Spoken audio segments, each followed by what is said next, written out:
Good morning friends, करें start.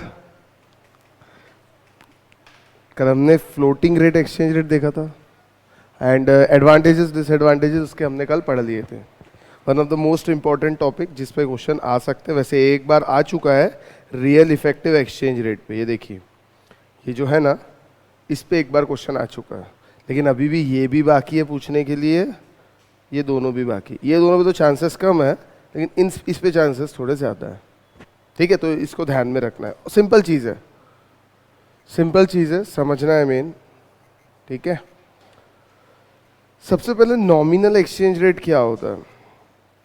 अभी जो हमने डिस्कशन किया ना, डायरेक्ट कोट, मतलब कल जो डिस्कशन किया था, direct quote, indirect quote, $1 equals to 70 rupees etcetera, ये सब है, इसी को नॉमिनल एक्सचेंज रेट बोलते हैं। सिंपल, मतलब जो दिया है एज इट इज। ठीक है, whether direct quote, indirect quote और क्रॉस, तीनों हमने कल पढ़ा था, इसको बोलते हैं नॉमिनल एक्सचेंज रेट। सिंपल, ये कभी एग्जाम में पूछेंगे भी नहीं, ये भी बता देता हूँ इसके ऊपर, क्योंकि प्रैक्टिकल क्वेश्चन पूछा जाता है। अब इसी एक्सचेंज रेट में अगर इन्फ्लेशन नाम का तड़का लगा दिया, इसी एक्सचेंज में रेट में इन्फ्लेशन नाम का तड़का लगा दिया, तो वो बन जाता है रियल एक्सचेंज रेट। तो मुझे सिर्फ इतना बताओ, इन्फ्लेशन का तड़का सिर्फ हमारे करेंसी का लगाएंगे कि उनके कंट्री, सॉरी, सिर्फ हमारे कंट्री का लगाएंगे कि उनके कंट्री का लगाएंगे कि दोनों का लगाएंगे? क्यों दोनों का? क्योंकि सर दोनों की करेंसी इन्वॉल्व है, तो दोनों का लगाना पड़ेगा। जब $1 इक्वल टू 72 रुपीज़ होता है, तो सर 72 रुपीज़ इक्वल टू $1 भी तो होता है, यस और नो? उनके एंगल से $1 के बदले उनको 72 रुपीज़ मिलेंगे, और हमारे एंगल से हमको $1 चाहिए तो 72 रुपीज़ देने पड़ेंगे, और दोनों कंट्री के इन्फ्लेशन का तड़का लगाना पड़ेगा। इन्फ्लेशन का तड़का मतलब प्राइस इंडेक्स। ठीक है, नॉमिनल एक्सचेंज रेट जो भी है, multiplied by domestic price index divide by foreign price index. Simple, ये निकल के आ जाएगा आपका रियल एक्सचेंज रेट। तो अब इसका मतलब क्या होता है? जैसे ही प्राइस का तड़का लगा, इंडेक्स का, इन्फ्लेशन का तड़का लगा, तो मुझे एक बात बताओ, इन्फ्लेशन किस चीज़ का होता है? आइदर ऑफ गुड्स और सर्विसेज। किसी कंट्री में गुड्स सर्विसेज दी जाती है, उसकी कीमत, महंगाई दर जिसको हम बोलते हैं। महंगाई किसके निकालते हैं? 30 कमोडिटीज हमने पकड़ा है, यस और नो? जो कॉमन कंज्यूमर के बास्केट में रहती है, रोजमर्रा की चीज़ें जिसको हम बोलते हैं, उसका तड़का लगा रहे हैं। इसका मतलब कहना है से, अगर मैं यूएसए में बर्गर 60 रुपये में खाता हूँ, एक बर्गर, बर्गर किंग का या सबवे का, वही सेम बर्गर में इंडिया में कितने रुपए चुकाता हूँ? चलो आपको एक एग्जांपल देता हूँ, नॉर्मल एग्जांपल की पहले हम बात करते हैं। एक सिंपल एग्जांपल, मैं समझ लीजिए यूएसए में गया, वहाँ पे मैंने बोला ये मुझे बर्गर चाहिए, और वो बर्गर के उसने मुझे $1 चार्ज किए। उस समय $1 का रेट था 65 रुपीज़, एग्जाम्पल। ठीक है, इंडिया के अंदर जब मैं वही बर्गर खाता हूँ, तो वहाँ तो इंडिया में तो डॉलर की कोई बात ही नहीं, मुझे रुपए निकाल के देने, सीधी सीधी बात है। तो मुझे 78 रुपीज़ चार्ज किए जाते हैं, तो 78 रुपीज़ मेरे से लेता है, for example. What is real nominal exchange rate at same day? ये आज की तारीख क्या है? 25 तारीख है ना, 25/7/2019 इसी दिन, और 25/7/2019। बर्गर कितने में मिला यूएसए में? $1 में, बराबर है। और उस समय, जिस समय मैंने बर्गर खाया, तब $1 इज इक्वल टू 65 रुपीज़ था। आई बात समझ में? ठीक है सर, 65 रुपीज़ था। तो ये जो एक्सचेंज रेट है, ये जो हमने अभी तक देखा था, ये जो मार्केट में चलता रहता है, एक्सचेंज मार्केट में, मतलब जो direct quote, indirect coat, bank वाले जो करते हैं, ये हो गया आपका डायरेक्ट एक्सचेंज रेट। सिंपल, इसी रेट से आप करेंसी एक्सचेंज करते हो। आई बात समझ में? यही सही है, नॉमिनल एक्सचेंज रेट से ही हम करेंसी एक्सचेंज करते हैं। ये देख लो, फिर बता रहा हूँ, नॉमिनल एक्सचेंज रेट से ही आप लोग करेंसी एक्सचेंज करते हो। ये जो रेट बैंक में कोट किया जाता है, इधर कोट किया जाता है, उधर, वो ये रेट है, इसके अलावा और कुछ नहीं है। बचे 3 जो पढ़ रहे हैं वो अपने दिमाग से पढ़ रहे हैं हम लोग। ठीक है, अब मैंने बोला रियल एक्सचेंज रेट के अंदर इन्फ्लेशन का तड़का लगा दिया, तो मैं आपको एग्जांपल दे रहा हूँ कि इंडिया में वही तारीख को मुझे बर्गर खाना है, तो 78 रुपीज़ ले रहा है, सेम बर्गर, वही कंपनी, सब कुछ वही, और यूएसए के अंदर $1 लिया। यानी अगर यूएसए में मैं खड़ा हूँ थोड़ी देर के लिए, तो मेरी जेब से कितने रुपए गए, बराबर है, क्योंकि मैंने एक्सचेंज रेट कितने में किया था, 65 रुपए में, मेरे जेब से कितने गए, 65 रुपए। लेकिन वही मैं बर्गर इंडिया में खा रहा हूं तो मेरे जेब से 78 रुपीज जा रहे हैं। इसका क्या कारण है? Obviously sir inflation. कौन से कंट्री में इन्फ्लेशन है, इंडिया में कि वहां? India. As compare to which country? USA. As compare to foreign country, India में इन्फ्लेशन है। देख लो भैया, फॉर्मूला देख लो, नॉमिनल एक्सचेंज रेट जो भी है as compare to foreign country, domestic inflation rate कितना है। आई बात समझ में? अब ध्यान से सुनना। अब अगर मैं आपको बोलूं, मुझे एक बात बताओ, ये तो नॉमिनल एक्सचेंज रेट हो गया मेरा, $1 इक्वल टू 65। यदि मैं आपको बोलूं कि बताओ रियल एक्सचेंज रेट कैसे कितना है, तो आप कॉमन सेंस से बता दोगे सर आप वहाँ $1 के लिए 65 रुपये खर्चा कर रहे थे और एक बर्गर खा रहे थे, यहाँ आपने 78 रुपीज़ खर्चा किया, इसका मतलब ये होता है $1 इक्वल टू 78 हो गया सर। तो ये क्या हो गया, रियल एक्सचेंज रेट हो गया। आई बात समझ में? ये हो गया real exchange rate. That means currency जब मैं एक्सचेंज कर रहा हूं बैंक के पास जाके, आरबीआई के पास जाके, मनी एक्सचेंज डीलर के पास जाके, तो मुझे कितने में करके दे रहा है, $1 इक्वल टू 65। लेकिन जब मैं चीज़ें खरीदने जाता हूं मार्केट के अंदर, तो वो चीज़ें मुझे उस हिसाब से नहीं मिल पाती। उसके लिए मुझे ये हिसाब से बर्गर के पैसे चुकाने पड़ रहे हैं, चाहे इंडिया में मैं खड़ा हूं या मैं यूएसए में खड़ा हूं। तो really what is my exchange rate? This क्यों आया ये एक्सचेंज रेट? क्योंकि इन्फ्लेशन नाम का तड़का इसके अंदर लग गया as compare to foreign country. उल्टा भी हो सकता है, अगर यूएसए में इन्फ्लेशन है, इंडिया में कंपेरेटिवली कम है, तो बर्गर यूएसए में महंगा मिलेगा। यस और नो? हो सकता है। अच्छा, एक सवाल का जवाब और दो। अगर ट्रेडिंग करते हैं बर्गर की, बर्गर वैसे ट्रेडिंग करने लायक चीज नहीं है, लेकिन इमेजिन कर लो बर्गर की ट्रेडिंग होती है, तो which country will be exporter and which country will be importer? USA will be exporter and India will be importer. Why? क्योंकि यूएसए में सर बर्गर सस्ता है, $1 में काम हो रहा, तो जिस कंट्री में जो चीज सस्ती मिलती है वो कंट्री से एक्सपोर्ट किया जाता है, और इंडिया में बर्गर ऑलरेडी महंगा है, तो कैसे इंपोर्ट करें? समझ आई बात? हाँ, अब लेट आने वालों समझ आया क्या? अरे आया, कुछ कुछ लोगों ने। चलो थोड़ा सा और 5 मिनट बाद बढ़ने दो लोग, फिर और एक बार बता दूंगा, ये चीज़ इंपॉर्टेंट है। अच्छा, ये तो हो गया आपका ये नॉमिनल और ये।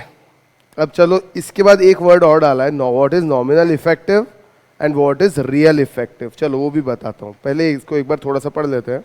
What is real exchange rate is equals to nominal exchange rate into domestic price index upon foreign price index। मतलब फॉरेन प्राइस के इंडेक्स के कंपेयर में जब डोमेस्टिक प्राइस इंडेक्स हम कंपैरिजन करते हैं तो रियल एक्सचेंज रेट कितना आता है। ठीक है, real exchange rate describes how many of goods और service in one country can be traded for one of that good और सर्विस इन फॉरेन कंट्री। अगर आप ये देखोगे तो फॉरेन कंट्री में आपको एक बर्गर मिल रहा है 65 रुपए में, बराबर है, तो 78 रुपए में इंडिया में कितना बर्गर मिलना चाहिए? मिल एक रहा है, लेकिन रियल के अंदर कितना मिलना चाहिए? 1.25 बर्गर, 1.5 बर्गर, ऐसा कुछ तो भी मिलना चाहिए ना। एक चीज की लेयर ज्यादा डाल देना, ऐसा कुछ तो भी होना चाहिए क्वांटिटी टर्म्स के अंदर। लेकिन हो रहा क्या? नहीं, आपको एक ही बर्गर मिल रहा पैसे ज्यादा चुकाने के बाद भी। ठीक है, इसको बोलते हैं इन्फ्लेशन। इंडिया में इन्फ्लेशन है, इस वजह से वो महंगा पड़ रहा है। ये होता है रियल रेट। रियल में वो चीजें कितने में पड़ रही है, समझा? इतना समझा? इस नॉमिनल और रियल समझ गया? अब दोनों के अंदर एक एक और तड़का लगाना है। नॉमिनल इफेक्टिव एक्सचेंज रेट क्या होता है, रियल इफेक्टिव एक्सचेंज रेट क्या होता है, ये दो पे क्वेश्चन आने के चांस है। ये देखिए, nominal effective exchange rate and real effective exchange. चलिए, नॉमिनल क्या होता फिर आपको बताऊंगा रियल क्या होता। देखिए, नॉमिनल और रियल पढ़ा है ना, बस उसी का एक्सटेंडेड पार्ट है, नया एक्स्ट्रा कुछ नहीं है, उसी का थोड़ा सा एक्सटेंशन किया है हमने। पहले नॉमिनल इफेक्टिव की बात करूंगा। What is nominal rate? जो एक्सचेंज रेट मार्केट में कोट किया जाता है वो नॉमिनल रेट, जिससे आप करेंसी एक्सचेंज करते हो। $1 के बदले 70 रुपए या 70 रुपए के बदले $1, ये है नॉमिनल रेट जो बैंक कोट करती है, फॉरेन एक्सचेंज डीलर कोट करता है। तो इफेक्टिव क्या हुआ? इफेक्टिव के अंदर, उसके अंदर हम सिर्फ एक करेंसी की बात कर रहे थे, इसके अंदर हमने 2 3 4 करेंसी को इन्वॉल्व किया। कैसे? देखो, nominal effective exchange rate is an unadjusted weighted average rate. Underline करो इन 4 वर्ड्स को, एग्जाम में अगर आता है तो ये वर्ड्स रहने जरूरी है आपके आंसर के अंदर, ठीक है. Nominal effective exchange rate is N unadjusted weighted average rate at which one country's currency exchanges for a basket of multiple foreign currency. वाह, one currency adjusted for the basket of multiple foreign currency. ठीक है, क्या होता फिर ये? इसका मतलब क्या हुआ?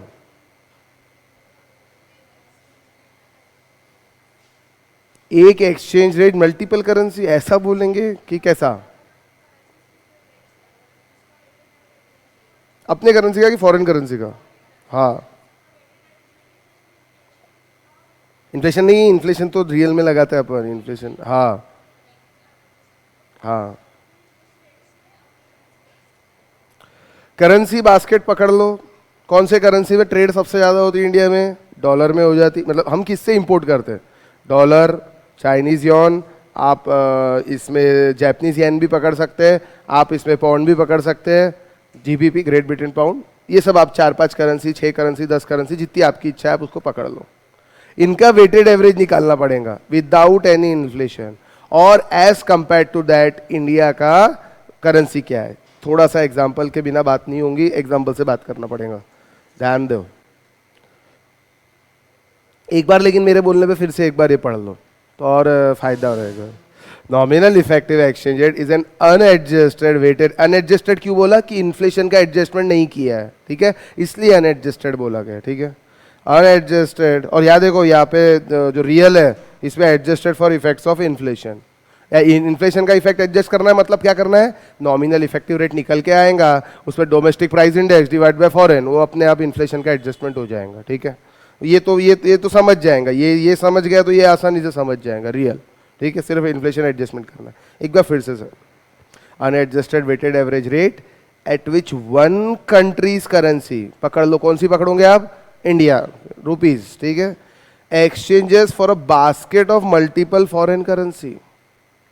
आपको मालूम होगा $1 is equal to 72 rupees, 1 pound is equal to 100 rupees for example, ठीक है.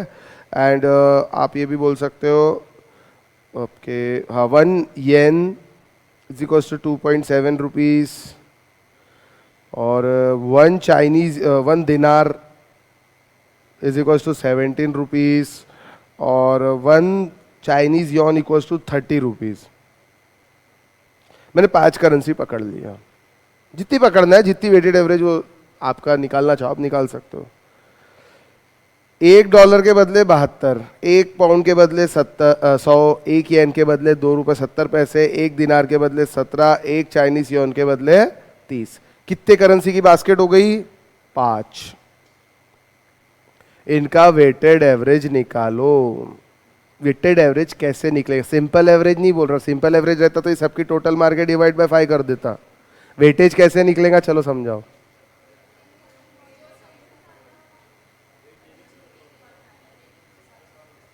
जितनी क्वांटिटी जिस करेंसी की हमको साल भर में, महीने भर में जरूरत पड़ती है, इसका मतलब जिस कंट्री से हम जितना ज्यादा ट्रेड करते हैं उसका वेट उतना ज्यादा, जिस कंट्री से जितना कम हम ट्रेड करते हैं उसका वेट कम. फॉर एग्जाम्पल, डॉलर वाले यूएसए से हम 20% ट्रेड करते हैं, इससे हम 10% ट्रेड करते हैं, इससे हम समझ लीजिए 10% ट्रेड करते हैं, इससे भी हम 10% ट्रेड करते हैं, और इससे हम 50% ट्रेड करते हैं.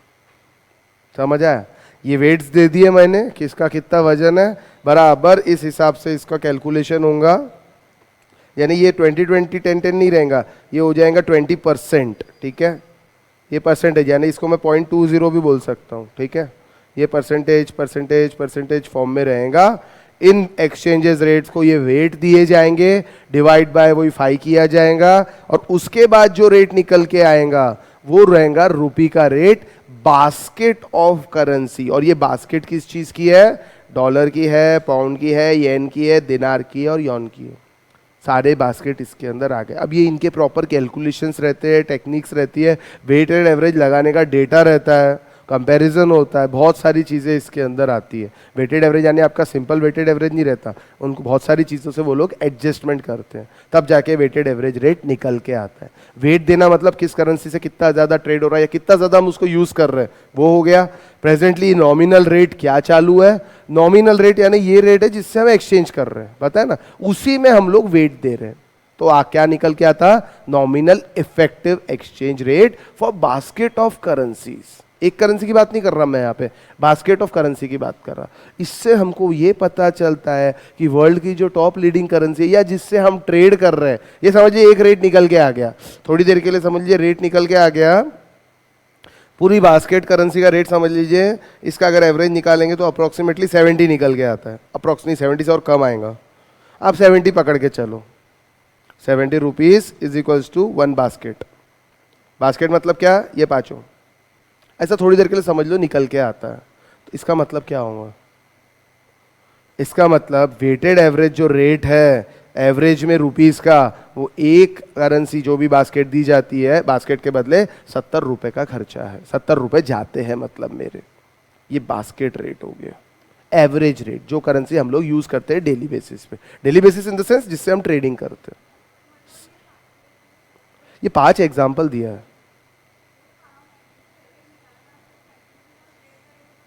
हाँ वो तो वही लगेगा ना, ये मैं एवरेज क्यों निकाल रहा कि मेरी इकोनॉमी में मेरे रुपए के बदले जाते, और जो भी मैं डॉलर्स या पाउंड्स या जो भी मैं यूज करते हैं हम लोग, हमारे इंपोर्टर, बदले में जाता कितना इफेक्टिवली हमारे रुपीस। एवरेज निकाल लिया, सीधी सीधी बात है, एवरेज और कुछ भी नहीं है। वेटेड एवरेज निकाल दिया मतलब वो नॉमिनल इफेक्टिव हो गया।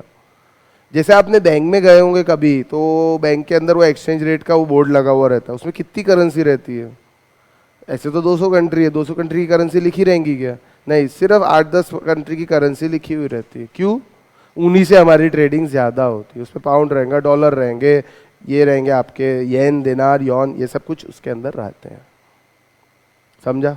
और इसी रेट को अगर इन्फ्लेशन का तड़का लगा दो, domestic price index upon foreign price index, तो क्या आंसर आ जाएगा आपका, real effective rate of interest. Simple,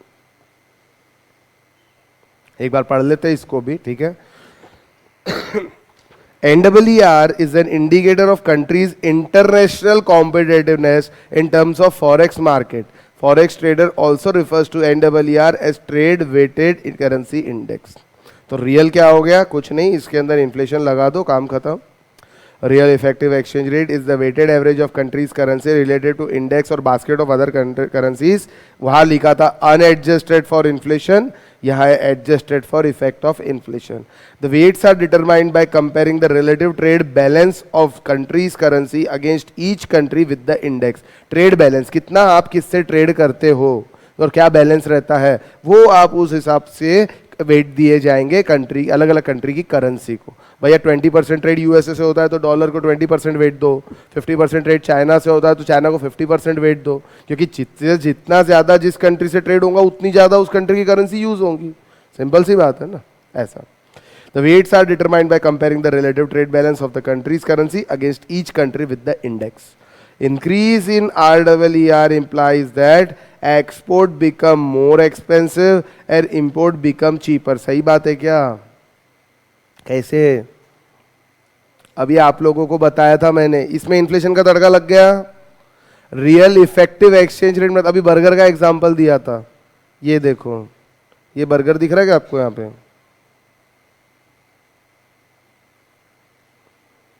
ये सिर्फ इतना। रियली तो मैं देखा जाऊँ तो नॉमिनल एक्सचेंज रेट मेरा $1 = 65 है, मतलब अगर बैंक में जाता हूँ तो $1 के बदले कितने रुपए मिलते हैं? 65 रुपए मिल जाते हैं, ठीक है, या 65 रुपए देके $1 लेना पड़ता है मुझे। बट अगर मैं वही एक बर्गर यूएसए में लिया मैंने तो वो बर्गर पड़ा 65 रुपीज़ का, और वही बर्गर में सेम क्वांटिटी सेम क्वालिटी उसी दिन को इंडिया में कंज्यूम कर रहा हूँ तो मुझे पड़ रहा है 78 रुपीज़ का। तो what is my real exchange effect, nominal exchange rate? वो तो सर 65 है, आप $1 के बदले 65 रुपए की चीज ले सकते हो। लेकिन अगर फॉरेनर हमारे कंट्री में आके खाएगा, मैं यूएसए में हूं, मैंने $1 दिया और बर्गर खा लिया, और फॉरेनर को कितने रुपए यहाँ चुकाने पड़ गए? 78। मतलब 1 पॉइंट समथिंग डॉलर, $1.2 उसको चुकाना पड़ रहा, अप्रोक्सीमेट $1.2 जा रहे हैं उसके जेब से। वही बर्गर अगर वहां खाता तो कितने जाते? $1 ही। मैं अगर इंडिया में खाता तो मेरे जेब से 78 रुपीज जाते, अब मैं वहां खा रहा हूं तो मेरे जेब से 65 रुपए जा रहे हैं। मतलब कितना? 20% सस्ता पड़ रहा है, अप्रोक्सीमेटली 20% सस्ता पड़ रहा है। तो रियल एक्सचेंज रेट है ये, सॉरी नॉमिनल एक्सचेंज रेट है ये, और रियल क्या है? 78। वो फॉरेनर को बर्गर कितने का पड़ा? 78 का पड़ा। महंगा पड़ा कि नहीं पड़ा? यानी इंडिया में इन्फ्लेशन है? हाँ है। तो जिस कंट्री में इन्फ्लेशन रहेगा वहां एक्सपोर्ट बढ़ेगा कि कम होगा? कम होगा। क्यों? उससे कौन लेगा? अब बर्गर वर्ल्ड मार्केट में 65 में बिक रहा है तो इंडिया से कौन लेगा? मुझे एक चीज बताओ, हाँ कि ना? नहीं समझे? एक चीज यूएसए में 65 रुपए की मिल रही है, वही चीज इंडिया में 78 की मिल रही है। चाइना को इंपोर्ट करना है तो किससे करेगा? यूएसए से करेगा कि मेरे से करेगा? यूएसए से। भैया यूएसए से बुलाऊंगा 67 रुपए 65 रुपए जाएंगे, मतलब कन्वर्शन तो उस हिसाब से ही होगा ना। और इंडिया से बुलाऊंगा तो 78 के हिसाब से पैसे जाएंगे, यानी $1.2 का पड़ेगा, और यूएसए में $1 में वो चीज़ मिल जाएंगे। तो यूएसए से इंपोर्ट करना सस्ता है। तो जैसे जैसे ये exchange rate, real exchange rate बढ़ता है, उस कंट्री में एक्सपोर्ट कम हो जाता है। और रियल एक्सचेंज रेट अगर कम रहता है किसी कंट्री का कंपैरिजन टू अदर करेंसीज, तो उस कंट्री से एक्सपोर्ट बढ़ता है। मतलब वो कंट्री से बुलाना बाकी कंट्रीज को सस्ता पड़ेगा। आई बात समझ में? लिखा है यहाँ पे, increase in RRR increase implies that export become expensive. अगर एक्सपोर्ट करना महंगा होगा या लोग कौन लेंगे फिर हमारे से? And imports beaker cheaper. तो अगर ये RRR बढ़ता है तो ट्रेड लॉस होगा कि नहीं कंट्री का? और जब एक्सपोर्ट महंगा हो जाएगा तो एक्सपोर्ट करेंगे नहीं तो नुकसान होगा कि नहीं? जो लोग हमसे लेते थे वो नहीं लेंगे। ठीक है। So increase in RRR indicates a loss in trade competitiveness. क्या फायदा हुआ ये RRR निकाल के थोड़ा समझा सकते हो? नॉमिनल एक्सचेंज रेट में तो सिर्फ करेंसी एक्सचेंज होती है, और रियल में तो गुड्स के बारे में बात करते हैं। तो भाई रियल तो गुड्स ही देखे जाएंगे ना कि गुड्स का क्या रेट चल रहा है। किसी कंट्री में इन्फ्लेशन है तो है, अब उसका क्या कर सकते हैं। तो इफेक्टिव रेट से क्या पता चल जाता है? बाकी एक कंट्री से ट्रेडिंग का पता नहीं चलता, काफी सारे कंट्री जिससे हम ट्रेड करते हैं वो एक्सचेंज रेट निकल के आता है। फर्क है। समझ आई बात? अब जितने लोग लेट आए थे, एक बार इसको घर जाके पढ़ना और कल पूछना। ऐसा स्पून फीडिंग की आदत हो जाएंगी ना तो सच्ची आप लोग लेट आओगे, कोई फायदा नहीं।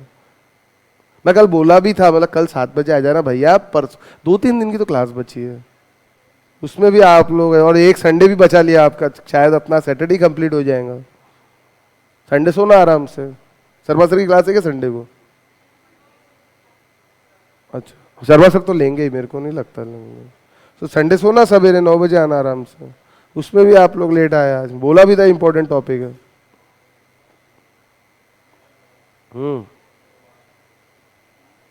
कहाँ पे? ए बी की सी कौन सा बोल रहे हैं? सी पॉइंट में। हाँ बोलो, ये पॉइंट बताओ फिर से एक बार। ये अगर ये रियल इफेक्टिव एक्सचेंज रेट बढ़ जाता है यानी महंगा हो जाता है, मतलब समझ लीजिए ये भी जो बर्गर का आपको एग्जांपल दिया, ये इंडिया में बर्गर कितने का मिल रहा है? 78 का मिल रहा, और यूएसए में बर्गर कितने का मिल रहा है? $1 का, मतलब 65 रुपीज का मिल रहा। अगर फॉरेनर की बात करें तो वहां पे $1 खर्चा करके एक बर्गर खा लेता था, यहाँ पे उसको $1.2 खर्चा करना पड़ रहा।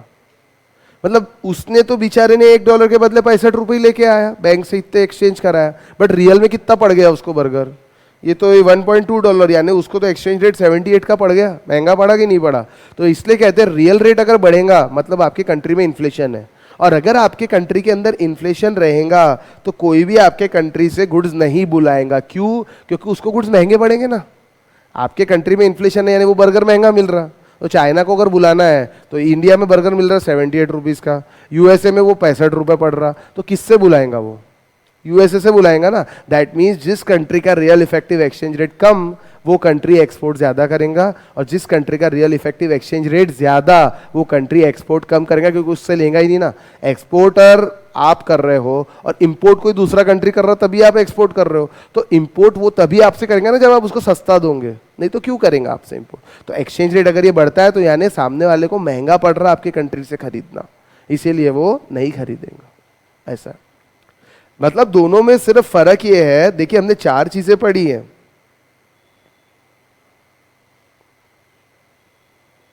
हमने 4 चीजें पढ़ी है। एक हमने पढ़ा है नॉमिनल एक्सचेंज रेट, एक हमने पढ़ा है रियल एक्सचेंज रेट। ये क्या है? ये जो भी बैंक कोट करती है rate, for example $1 equals to 70 rupees, जो भी जिस रेट से आप करेंसी एक्सचेंज करते हो प्रैक्टिकली वो ये है। और रियल एक्सचेंज रेट पता है क्या होता है? इसी रेट में इन्फ्लेशन का एडजस्टमेंट। तो इन्फ्लेशन का एडजस्टमेंट किसका करना पड़ेगा? दोनों कंट्री का करना पड़ेगा, क्योंकि 2 कंट्री को इन्वॉल्व किया हमने, यूएसए को भी इन्वॉल्व किया, इंडिया को भी इन्वॉल्व किया, तो दोनों का एडजस्टमेंट करना पड़ेगा। तो पता है कैसे करते हैं? जो भी नॉमिनल इफेक्टिव रेट आता है इनटू डोमेस्टिक प्राइस इंडेक्स, जिसको इन्फ्लेशन बोलते हैं जो हमारे कंट्री में है, divide by foreign price index, इसको एडजस्ट किया, मतलब आया आपका रियल एक्सचेंज रेट। यानी जो अभी मैंने बर्गर का एग्जांपल दिया, वहां बर्गर $1 का पड़ रहा था, 70 रुपए जा रहे थे, यहाँ वही अब फॉरेनर ने 78 रुपए का बर्गर खाया, मतलब $1.1 चले गए उसके। तो रियल नॉमिनल तो एक्सचेंज रेट ये करा के आया था बेचारा अपने फॉरेन से घर से, लेकिन यहाँ कितने चले गए उसी बर्गर के? इतने रुपए चले गए। तो ये बर्गर यानी क्या? इंडिया में जो गुड्स है, जो सर्विसेज है, वो आके कंज्यूम कर रहा है, तो रियल में उसको कितने डॉलर चुकाने पड़ रहे हैं। नॉमिनली तो करेंसी $1 इक्वल्स टू 70 पे ट्रेड हो ही रही है, बट जब यहाँ आके चीजें खरीदता है तो जो भी चीजें खरीदेगा उसमें इन्फ्लेशन तो है ही, महंगाई है कि नहीं है। तो वो जो महंगाई है उसको एडजस्ट करके रियल इफेक्टिव रेट हमारा निकल के आता है कि भैया रियल में देखें तो बर्गर उसको 70 का नहीं पड़ा, $1 का नहीं पड़ा, बर्गर कितने का पड़ गया? $1.1 का पड़ गया, यानी 78 रुपीज उसको चुकाने पड़ गए। तो उसको एक्सचेंज रेट कितने का पड़ गया? 78 का पड़ गया। आई बात समझ में? अरे ऐसा कैसे होगा बेटा, हर कैसे देंगे? चलो बताओ, इंडिया में इन्फ्लेशन है, इसका एडजस्टमेंट वर्ल्ड लेवल पे करेंसी में कैसे आएगा? आप समझाओ। इन्फ्लेशन एक ही रहता है कि रोज बदलते रहता है?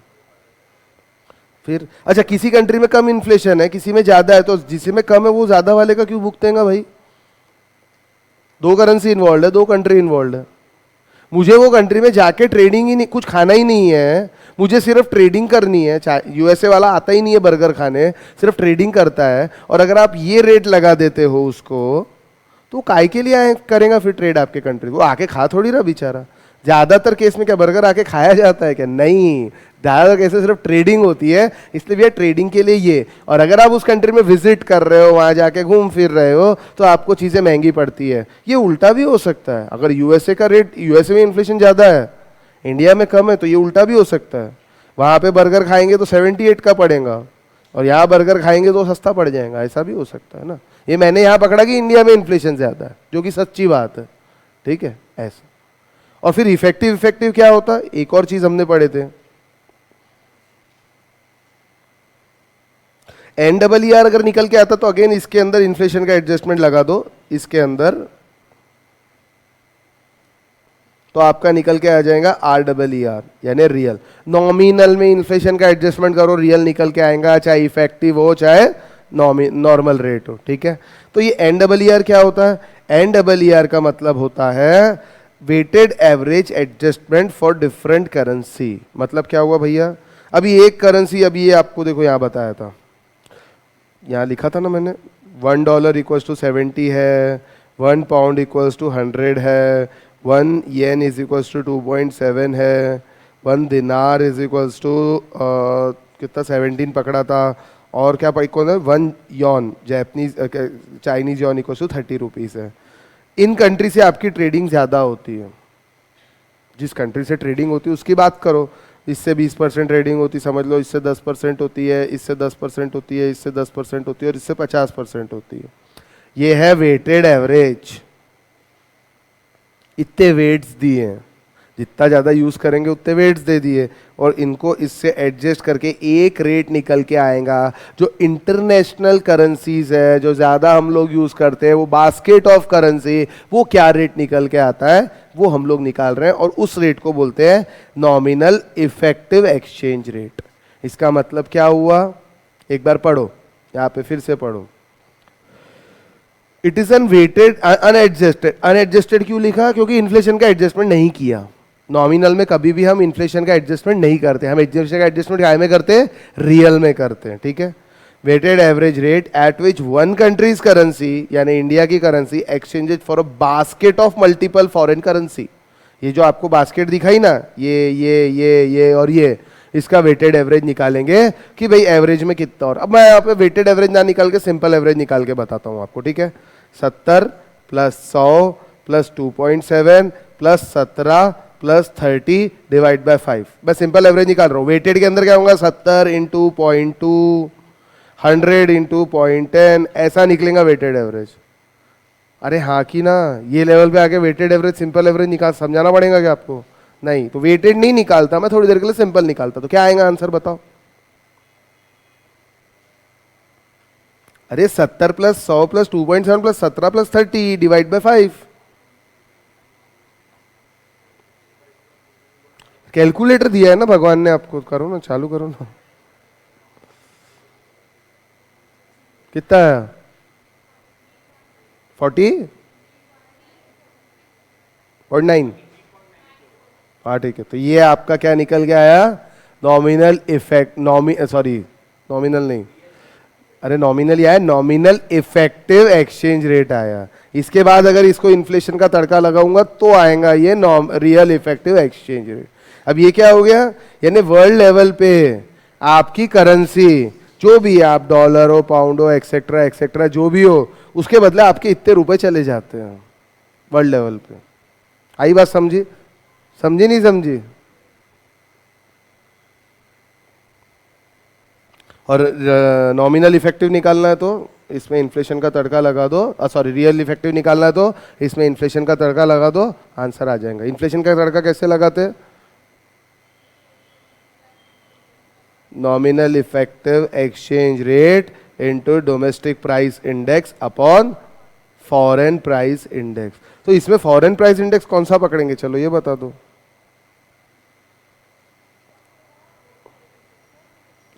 दो चीज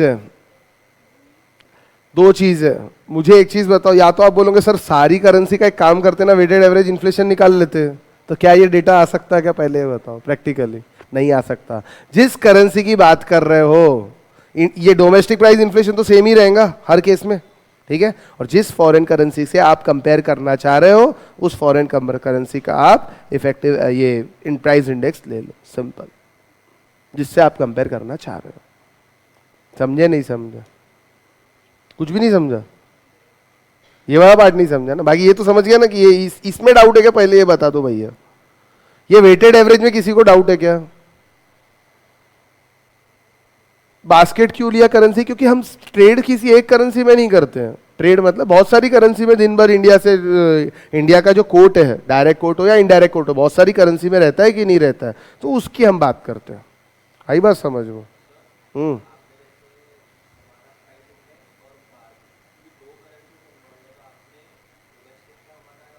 हमारा और उनका, हाँ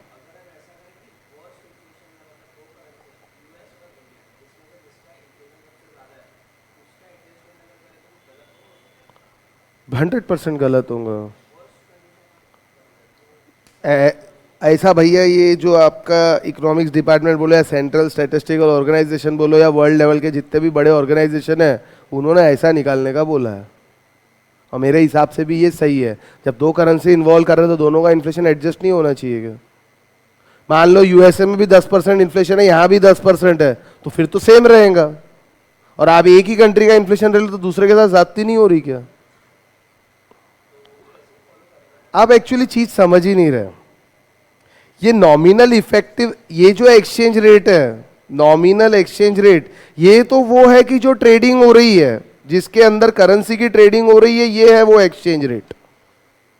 और ये कहीं लिखा नहीं है ये एक्सचेंज रेट, ये आपको पता चला। कैसे पता चला? आप इंडिया आए थे, आप यूएसए में रहते हो, वहाँ आप $1 में बर्गर खा रहे थे, यहाँ आपने $1.2 चुका दिए। कैसे? आपने एडजस्ट करा के लाए थे करेंसी, $1 = 65 रुपए में। और यहाँ आपसे उसने बर्गर के 78 मांग लिया, तो रियल में आपके कितने डॉलर चले गए? रियल में $1.2 चले गए ना सर हमारे। तो ये आपने निकाला है। अरे सोच के देखो ना यार, आपके $1.2 गए कि नहीं गए? आप तो 65 के हिसाब से बदला के लाए थे, और उसी दिन करेंसी अभी भी यही रेट में कोट हो रही है। करेंसी एक्सचेंज रेट नहीं बदला, लेकिन इन्फ्लेशन इंडिया में होने के कारण आपके डॉलर ज्यादा चले गए, क्योंकि आपको महंगा पड़ गया बर्गर खाना इंडिया के अंदर। इंडिया के सिटीजन्स कुछ कंट्रीज में जाते तो उनको महंगा पड़ता है वहां खाना पीना। ये आप इंडिया में रहते हो, वहाँ डॉलर्स लगते हैं ना फॉरेन में, महंगा पड़ता है कि नहीं पड़ता? किसी कंट्री में अगर इन्फ्लेशन, और कई बार किसी कंट्री में सस्ता भी मिलती है कोई चीज़ें। जैसे आप यूके में जाइए, आपको लिवाइस की ये सब की जीन्स बहुत सस्ते में मिलेंगी, 15-15 पाउंड की मिल जाती। 15 पाउंड यानी 1500 रुपये। यानी वहाँ इन्फ्लेशन कम है, यहाँ ज़्यादा है। यहाँ वही लिवाइस की जीन्स का MRP कितना रहता है? 3000 4000। अगर डिस्काउंट नहीं है थोड़ी देर के लिए, वहाँ भी MRP 15 पाउंड है, यहाँ भी MRP 3000 है, तो महंगा कहाँ पड़ा? वहाँ यहाँ डबल इन्फ्लेशन है। अरे एक लिवाइस की जीन्स आपने 15 पाउंड की ली समझ लीजिए, तो कितने रुपए हो गए? 1500 रुपए गए आपके पास से। लेकिन वो अगर यहाँ आके लेता है तो वही लिवाइस की जीन्स 3000 है, मतलब उसके कितने चले गए बेचारे के? 100% इन्फ्लेशन है हमारे कंट्री में एज कंपेयर टू US। देख लो ना।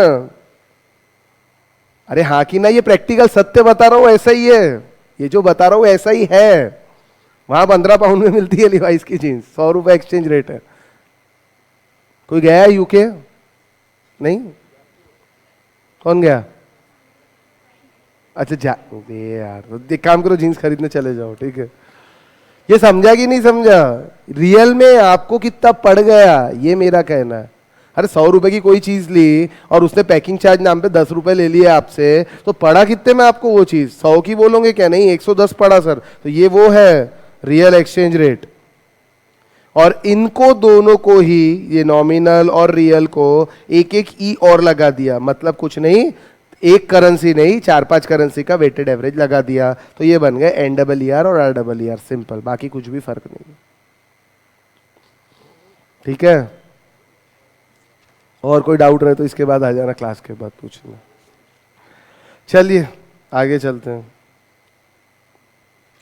ये फॉरेन एक्सचेंज मार्केट क्या होता है, इसके बारे में थोड़ा सा लिखा हुआ है। फॉरेन एक्सचेंज मार्केट मतलब किस चीज का फॉरेन एक्सचेंज बात कर रहे हैं? गुड्स एंड सर्विस का कि करेंसी का? हम यहाँ करेंसी, गुड्स एंड सर्विस की बात बस ऊपर तक ही कर रहे थे, अब सिर्फ करेंसी की बात करेंगे, करेंसी के एक्सचेंज रेट की हम बात करेंगे। ठीक है? The wide-reaching collection of market and institution that handle the exchange rate of foreign currency is known as foreign exchange market। ये कोई फिजिकल प्लेस है क्या कि आओ ये जगह चले जाओ करेंसी एक्सचेंज हो जाएंगी? नहीं, आप किसी भी बैंक में जाके करेंसी एक्सचेंज करा सकते हो, कोई भी फॉरेन एक्सचेंज डीलर के पास जाके करेंसी एक्सचेंज करा सकते हो, ऑनलाइन ट्रेडिंग भी होती है, ये सब चीज़ों से आप करेंसी एक्सचेंज करते हो। तो इसी को आप क्या बोलते हो? Currency exchange market. ठीक है? That means the participants use one currency to purchase another currency. Simple, एक करेंसी का यूज करते हैं दूसरी करेंसी को परचेज करने का, इसको क्या बोलेंगे? करेंसी एक्सचेंज मार्केट, या आप बोल सकते हैं फॉरेन एक्सचेंज मार्केट। समझा क्या? अब बस सिंपल चीजें लिखी है, देख लो एक बार। Is it a physical place? No, it is not a physical place. Rather, it is an electronically linked network of big banks, dealers, foreign exchange broker who bring buyers and seller together. समझ आया? अरे हाँ की ना, हाँ नहीं बोलते जाओ। With no central trading location, कोई सेंट्रलाइज ट्रेडिंग लोकेशन है क्या? नहीं है। No set of hours of trading, कोई घंटे इतने घंटे से इतने घंटे ट्रेडिंग होगी? नहीं। The foreign exchange market involves enormous volume of foreign exchange trading worldwide. The participant such as firms को पैसे की जरूरत पड़ सकती है फॉरेन एक्सचेंज की, हाउस होल्ड को क्यों जरूरत पड़ती है? भैया फॉरेन घूमने वगैरह जाएंगे तो उनको जरूरत पड़ सकती है। इन्वेस्टर को क्यों जरूरत पड़ती है? इन्वेस्ट करना है अगर उसको इंडिया के अंदर कोई चीज में, FDI FPI सुना कि नहीं? सैमसंग कंपनी को फॉरेन फंड्स लाके यहाँ इन्वेस्ट करना है तो करेंसी एक्सचेंज कराना पड़ेगा कि नहीं? कि मजदूरों को डॉलर बांटेंगे? नहीं, एक्सचेंज कराना पड़ेगा। ठीक है? Represent themselves through their banks and की foreign exchange dealer who respond to market signal transmitted instantly across the world. The major part, कौन कौन है इसमें पार्टिसिपेंट? सेंट्रल बैंक रहती, कमर्शियल बैंक रहती, गवर्नमेंट रहती, फॉरेन एक्सचेंज डीलर रहते, multinational corporation रहते जो इंटरनेशनल ट्रेड करते हैं, non banking financial institution such as asset management firms, insurance companies, brokers, arbitrager और स्पेक्यूलेटर। ये समझता है कि आर्बिट्रेजर स्पेक्यूलेटर क्या होता है? आर्बिट्रेज बताया था मैंने फाउंडेशन में, मेरे को याद है, 6 नाम का चैप्टर था, कॉमन बिजनेस टर्मिनोलॉजीज।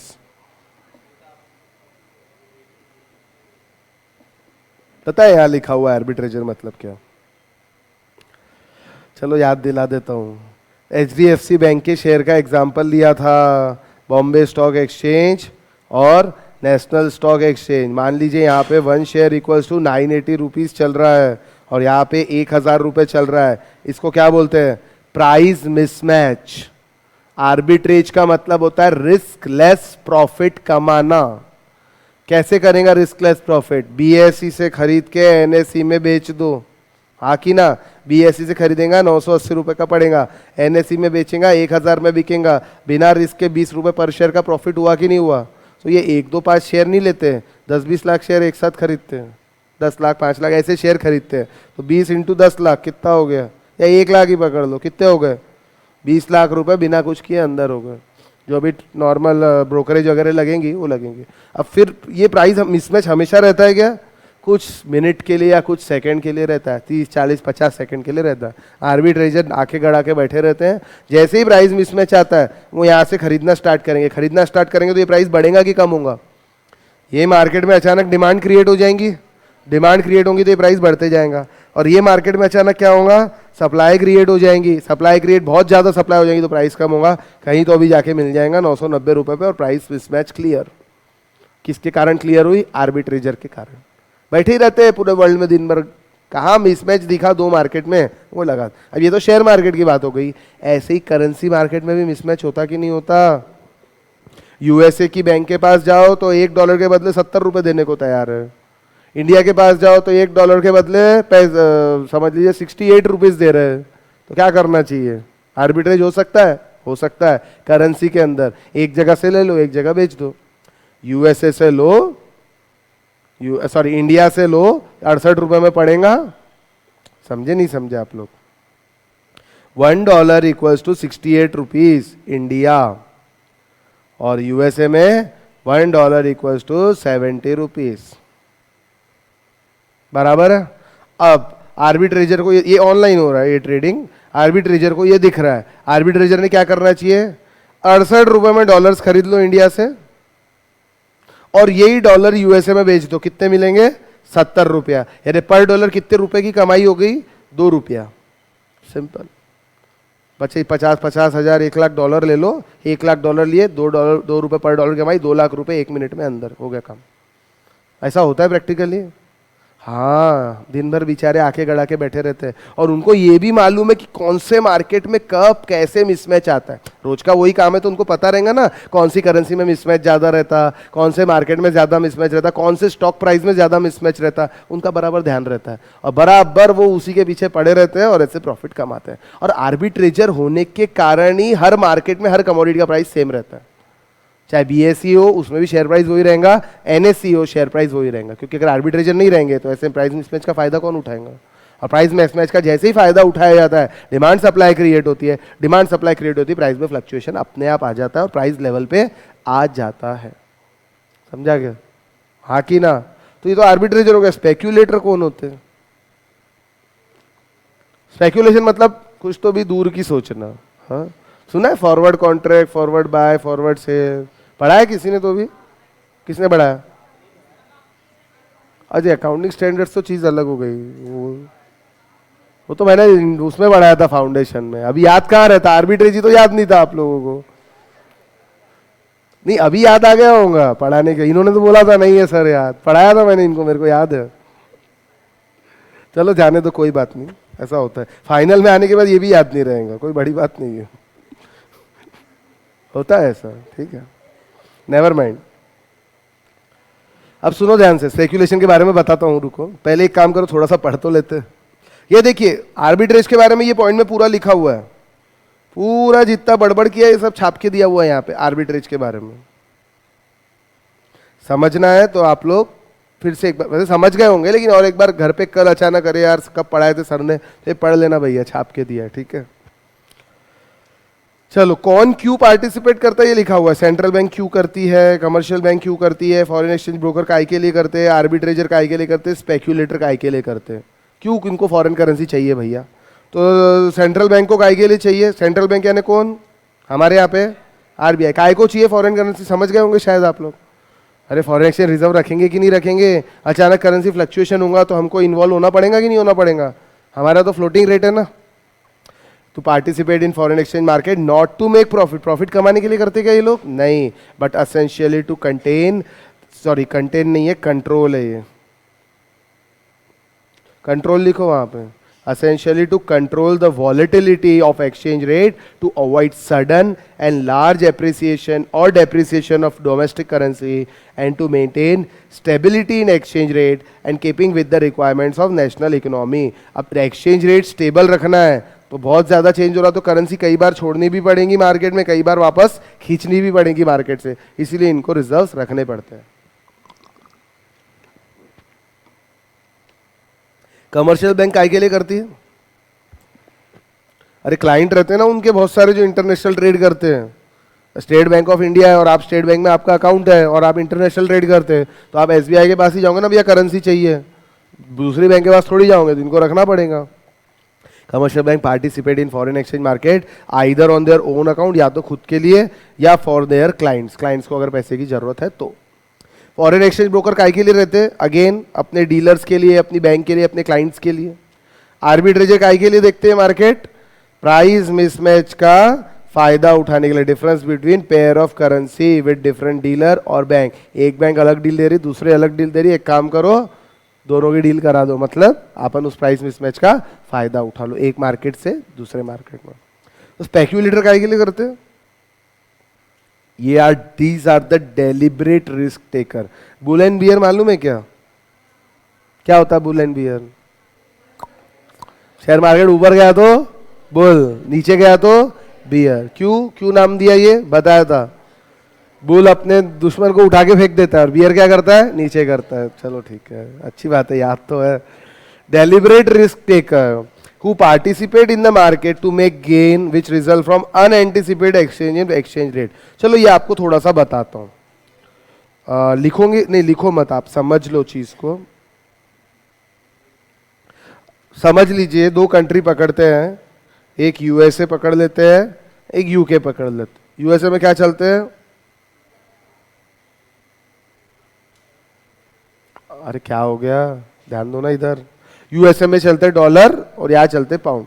मान लीजिए यूएस, अरे देखो ना, ध्यान दो प्लीज। यूएसए वाले ने कुछ गुड्स भेजे यूके वाले को, यूएसए वाले ने कुछ गुड्स बेचे यूके वाले को, और ये जो डील हुई है ये जीबीपी में हुई है। जीबीपी मतलब ग्रेट ब्रिटेन पाउंड, और ये है 10 लाख पाउंड की डील। ये है 10 लाख पाउंड की डील। यूएसए वाले ने यूके वाले को 10 लाख पाउंड में गुड्स बेचे। यूके वाले की होम करेंसी कौन सी है? यूएसए वाले की होम करेंसी कौन सी है? डॉलर्स। डील काय में हुई है? तो यूके वाले को कोई टेंशन है क्या? उसको तो पैसे भी उसके पास पाउंड्स पड़े, उसको पाउंड्स ही पेमेंट करना। टेंशन किसको है? कैसे टेंशन है? मान लीजिए आज का rate $1 is equal to 1.6 US dollar है। आज का रेट जिस दिन ये डील हुई, पेमेंट आएगा 2 मंथ्स बाद। इस डील का मतलब यूएसए वाले को कितने डॉलर है आज के रेट के हिसाब से? बेटा मैंने बोला 10 लाख पाउंड की डील है, एक्सचेंज रेट 1.6 है, कैलकुलेटर लगाना पड़े तो फिर बात ही क्या है? 16 लाख डॉलर होंगे, सिंपल। हाँ कि ना? अगर एक्सचेंज रेट ये है तो, लेकिन ये 2 महीने बाद क्या एक्सचेंज रेट चेंज हो सकता है? हाँ sir, 1 pound is equal to 1.62 भी हो सकता है, और 1 पाउंड इज इक्वल टू 1.55 भी हो सकता है। यस और नो? कुछ भी हो सकता है कि नहीं? बढ़ भी सकता, कम भी हो सकता। ये हो गया तो मजा आ जाएगा। 16 लाख नहीं मिलेंगे, 16,20,000 रुपए मिल जाएंगे, 16,20,000 डॉलर मिल जाएंगे। और ये ऐसा हो गया तो सिर्फ 15,50,000 मिलेंगे। अरे ये तो बराबर इतने रुपए दे देगा मुझे, लेकिन जब मैं एक्सचेंज, यूएसए वाला एक्सचेंज कराएगा कि नहीं इस करेंसी को, तो एक्सचेंज कराएगा तो फर्स्ट केस में मिलेंगे 16,20,000, लेकिन सेकंड केस में कितने मिलेंगे, 15,50,000। कितने का नुकसान हो गया, कितने $1,000 का नुकसान हुआ, $50,000 का यहाँ पे नुकसान होता है, और यहाँ $20,000 का फायदा भी हो सकता है। अब मैं रिस्क अवर्स इन्वेस्टर हूँ, मुझे रिस्क नहीं लेना है भैया, बिल्कुल रिस्क नहीं लेना है, तो मुझे क्या करना चाहिए आज के दिन। रेट फिक्स नहीं होता, अपने हिसाब से नहीं का होता काम। हाँ तो ऐसा बोलो ना, पूरी बात करो ना, रेट फिक्स करना चाहिए, किससे फिक्स करे, आपने सिर्फ बोला रेट फिक्स कर देना चाहिए, आगे कौन बोलेगा, उसके पहले बोलना चाहिए सर हम एक फॉरवर्ड कॉन्ट्रैक्ट, नहीं सही सिखा रहा हूँ बेटा, जब कभी इंटरव्यू में जाओगे ना तो वो सिर्फ ऐसे बोल रहे रेट फिक्स कर देंगे, अब किसका रेट फिक्स करोगे ऐसा पूछेगा वो आपसे, और फिर आपका इंप्रेशन खराब होगा। आपने पूरा बोलना चाहिए सर एक फॉरवर्ड कॉन्ट्रैक्ट लेंगे, किसका किसका फॉरवर्ड कॉन्ट्रैक्ट लोगे, यहाँ पे पाउंड सेल करने का। आपके पास क्या आने वाले, आप यूएसए वाले हो, आपके पास भविष्य में क्या आने वाले, पाउंड्स आने वाले, आपके हाथ में पाउंड्स है, मतलब पाउंड्स का फॉरवर्ड सेल कॉन्ट्रैक्ट आप लोगे, और रेट आज ही डिसाइड किया जाएगा उसका, फॉरवर्ड कॉन्ट्रैक्ट मार्केट का जो भी रेट होगा। आई बात समझ में। अब मान लीजिए मार्केट का रेट है 1.58, कौन सा रेट है ये 2 मंथ्स का फॉरवर्ड रेट है, मतलब बैंक आपको ये फॉरवर्ड रेट में फॉरवर्ड कॉन्ट्रैक्ट देने को तैयार है। अब इसका मतलब पता है क्या होता है, एक सेकेंड, इसका मतलब पता है क्या होता है, रेट एक्सचेंज रेट उस दिन मार्केट में कुछ भी रहे, आप 2 महीने बाद जब बैंक को 10 लाख पाउंड दोगे तो बैंक आपको 1.58 के हिसाब से कन्वर्ट करके दे देंगे, सिंपल। यानी अब समझ लीजिए 2 महीने बाद की स्थिति आती है, उसने बेचारे ने मुझे कितने पाउंड पे कर दिए, 10 लाख पाउंड पे कर दिए, मैंने अगर फॉरवर्ड कॉन्ट्रैक्ट लिया हुआ होगा तो मुझे कितने पैसे मिलेंगे, 15,80,000। लेकिन 15,80 मिलेंगे ये तो मुझे पहले ही दिन पता चल गया था ना, जिस दिन मैंने कॉन्ट्रैक्ट लिया था, रेट तो हमने उसी दिन फ्रीज कर दिया था। आई बात समझ में। अब आपके दिमाग में आ रहा होगा सर बैंक का नुकसान नहीं हो जाएगा जिसने फॉरवर्ड कॉन्ट्रैक्ट दिया, हाँ सुनो सही, अब उस दिन रेट आपने ये फ्रीज किया था और सच्ची में आपको उस दिन इतने मिल गए, और मान लीजिए उस दिन का रेट था 1.55, आपका फायदा हो गया, और लेकिन जो बेचारा डीलर था उसका नुकसान हो गया। तो अगर ये रेट नहीं होता तो भैया ये भी तो हो सकता था ना, हो सकता था कि नहीं हो सकता था, ये आपको मालूम है कि यही छोंगा, बढ़ भी तो सकता है। अब डीलर का क्या होगा, 16,20,000 रुपए में खरीदेगा और 15,80 में आपको दे देगा, कितने फायदे, सॉरी 16,20,000 रुपए उस दिन का एक्सचेंज रेट है, और आपको उसको कितने चुकाने हैं, सिर्फ 15,80 उसको आपको चुकाने हैं, मतलब कितने का फायदा हो गया, $40,000 का। इसी को तो स्पेक्यूलेटर बोलते हैं। स्पेक्यूलेटर को या तो फायदा भी हो सकता है, नुकसान भी हो सकता है, लेकिन मैं रिस्क अवर्स इन्वेस्टर था, मुझे चैन की नींद चाहिए थी, मैंने पहले ही दिन $20,000 रुपए, ठीक है भैया $20,000 जा रहे ना, ठीक है, लेकिन मैं रिस्क फ्री हो गया। अब कितना भी फ्लक्चुएशन हो जाए मुझे कुछ फर्क पड़ेगा क्या, नहीं। लेकिन मुझे एक बात बताओ, अगर आपको ये पता है कि भविष्य में ये कम नहीं होगा, ये बढ़ेगा ही बढ़ेगा, मतलब 1 पाउंड इज इक्वल्स टू 1.62 ही होगा, तो आप क्या करोगे, फॉरवर्ड कॉन्ट्रैक्ट लोगे क्या, नहीं काय को लेंगे सर, हमको डर ही नहीं, माल क्लियर दिख रहा है कि बढ़ेगा। एक एनालिसिस रहता है ना, फाइनेंशियल एनालिसिस, आप फाइनेंशियल एक्सपर्ट को पूछ सकते हो, आप जो करेंसी में दिन रात काम करते हो उनको पूछ सकते हो, वो बताते हैं भैया नहीं अभी तो ऊपर ही जाएगा, कितना जाएगा ये नहीं बता सकते लेकिन ऊपर जाएगा। जैसे बीच में डॉलर 78 तक चला गया था अपने यहाँ में, यूएसडी मालूम है आपको 76, 77, 78 तक गया था, आज कितना है 69 चल रहा है, तो 78 यानी बहुत चला गया। अब क्या हो गया, डाउनवर्ड ट्रेंड आ रहा है। एक चीज हमेशा ध्यान रखना, जब बढ़ने का ट्रेंड आता है ना तो बढ़ते बढ़ते बढ़ते बढ़ते जाता है, एक जगह जाके रुकेगा, फिर डाउनवर्ड ट्रेंड फिर से आता है तो धीरे धीरे धीरे धीरे नीचे आता है। तो अगर करेंसी में कैसी ट्रेंड है ये वो पता कर लेते हैं। अगर उनको ऐसा लगता है नहीं भैया शायद नुकसान हो सकता है तो एक काम करो फॉरवर्ड कॉन्ट्रैक्ट ले लो, और अगर ऐसा लगता है नुकसान नहीं होगा तो फॉरवर्ड कॉन्ट्रैक्ट मत लो। अब फॉरवर्ड कॉन्ट्रैक्ट स्पेक्यूलेटर देते हैं, आधे स्पेक्यूलेटर को लगता है कि भाव बढ़ने वाले हैं, आधे लोगों को लगता है भाव कम होने वाले हैं, तो वो स्पेक्यूलेटर आपको बेस्ट डील देगा जिसको लगता है कि भाव बढ़ने वाले हैं, तभी तो वो कमाएगा ना। जिसको लगता है 1.62 जाने वाला है और आप 1.58 में डील लेने को तैयार हो, वही आपको ये डील देगा। और जिसको ऑलरेडी लग रहा है कि 1.55 जाने वाला है, वो आपको क्यों 1.58 में डील देगा? वो बोलेगा नहीं भैया मैं नहीं दे पाऊंगा फॉरवर्ड कॉन्ट्रैक्ट, यस और नो। और वो फॉरवर्ड कॉन्ट्रैक्ट बोलेगा भी तो बोलेगा 1.55 में देता हूँ। तो आप लोगे क्या? 50,000 का नुकसान करना है तो टाइम पे ही कर लूंगा ना, आज ही क्यों करूँ? यस और नो। समझ आ रही बात? नहीं है, $50,000 का, सॉरी। ठीक है, चलिए। ये आर्बिट्रेजर के बारे में लिखा हुआ है, पढ़ना है पढ़ सकते हो। वैसे ये स्पेक्यूलेटर के बारे में सब कुछ लिखा हुआ है। एक तो रहते करंट ट्रांजैक्शन। करंट मतलब बैंक में गए 100 पाउंड लेके इमीडिएटली डॉलर ले लिए, इसको बोलते हैं करंट ट्रांजैक्शन। तो इस रेट को क्या बोलते हैं? Spot rate. स्पॉट में क्या रेट चालू है, खरीद लिया, काम खत्म, मैटर क्लोज। और एक होता है contracts, to buy sell currency at future rate, future delivery which are carried out in forward and future market. समझ आई बात? हाँ कि ना? ये रेट भी आज ही प्रीवेल करते हैं मार्केट में। और ये जितना बड़बड़ किया ये आपको सब यूरो और डॉलर्स का छाप के दिया हुआ है। आपको पढ़ना है, आप पढ़ सकते हो, कोई तो पढ़ने के लिए ही है। जो क्लास में बताया घर जाके याद रहे नहीं रहे 2 महीने बाद, तो इसको पढ़ लेना, याद आ जाएगा। ठीक है, चलिए। अब ये कैसे डिटरमाइन होता हमारे यहाँ पे? Exchange rate, determination of exchange rate, demand supply. बिल्कुल, जितनी डिमांड जितनी सप्लाई। डिमांड कौन करेगा? Foreign currency, the people. अच्छा, ये होगा तो फॉरेन करेंसी में ना, डिमांड फॉर फॉरेन करेंसी। क्यों डिमांड करते हैं लोग फॉरेन करेंसी? या तो उनको कुछ गुड सर्विस खरीदना है। ये एक यूनिलेटरल ट्रांसफर, यूनिलेटरल मतलब, बायलेटरल मतलब दोनों साइड, यूनिलेटरल मतलब एक साइड। कुछ लोग वहां पे काम करते होंगे फॉरेन के अंदर, वो अपने घर पे पैसे भेजते होंगे डॉलर्स के अंदर। ऐसा हो सकता है? मान लो आपको जॉब लग जाती है यूएसए के अंदर, तो आप क्या करोगे? डॉलर्स कमाओगे।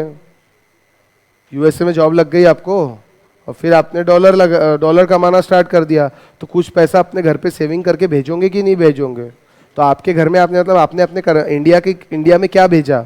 यूएस करेंसी भेजा, आपने डॉलर्स भेजे। अब वो इंडिया वाले क्या करेंगे? आपके घर वाले कन्वर्ट कराएंगे कि नहीं कराएंगे? बैंक को डॉलर्स देंगे और बदले में रुपीज लेंगे। तो इसीलिए भी आपको रुपीस की जरूरत पड़ती है, क्योंकि आपको कन्वर्ट कराना है। To make investment income payment abroad. आपने अमेरिका के स्टॉक मार्केट के अंदर कुछ, समझ, न्यूयॉर्क स्टॉक एक्सचेंज से शेयर खरीदे, एडीआर खरीदे, तो आपको पैसे देने पड़ेंगे। क्या देना पड़ेगा वहाँ? डॉलर देना पड़ेगा। यानी आपको अपनी करेंसी बैंक को देनी पड़ेगी, डॉलर्स लेके वहाँ पेमेंट करना पड़ेगा। To open foreign bank account, to purchase financial as a stock, bonds abroad, to open direct ownership of real capital, to for speculation and hedging activities. Hedge करना मतलब वही risk avoid करना, related to risk taking and risk avoidance activities. Speculator risk लेता है, hedge करने वाला risk avoid करता है। अभी जो आपको बताया था ना, आपने जिससे फॉरवर्ड कॉन्ट्रैक्ट लिया वो स्पेक्यूलेटर है, और आप कौन हो? आपने हेज किया, क्या? डॉलर को हेज किया, आपने रिस्क अवॉइड किया। ठीक है, इन सब चीजों के लिए फॉरेन करेंसी की जरूरत पड़ती है। तो मुझे एक बात बताओ, एक अपन अगर डिमांड सप्लाई वाला ग्राफ बनाते हैं, किस चीज की डिमांड किस चीज की सप्लाई? सर फॉरेन करेंसी की डिमांड, फॉरेन करेंसी की सप्लाई। ये आपका डिमांड कर्व है, ये आपका सप्लाई कर्व है।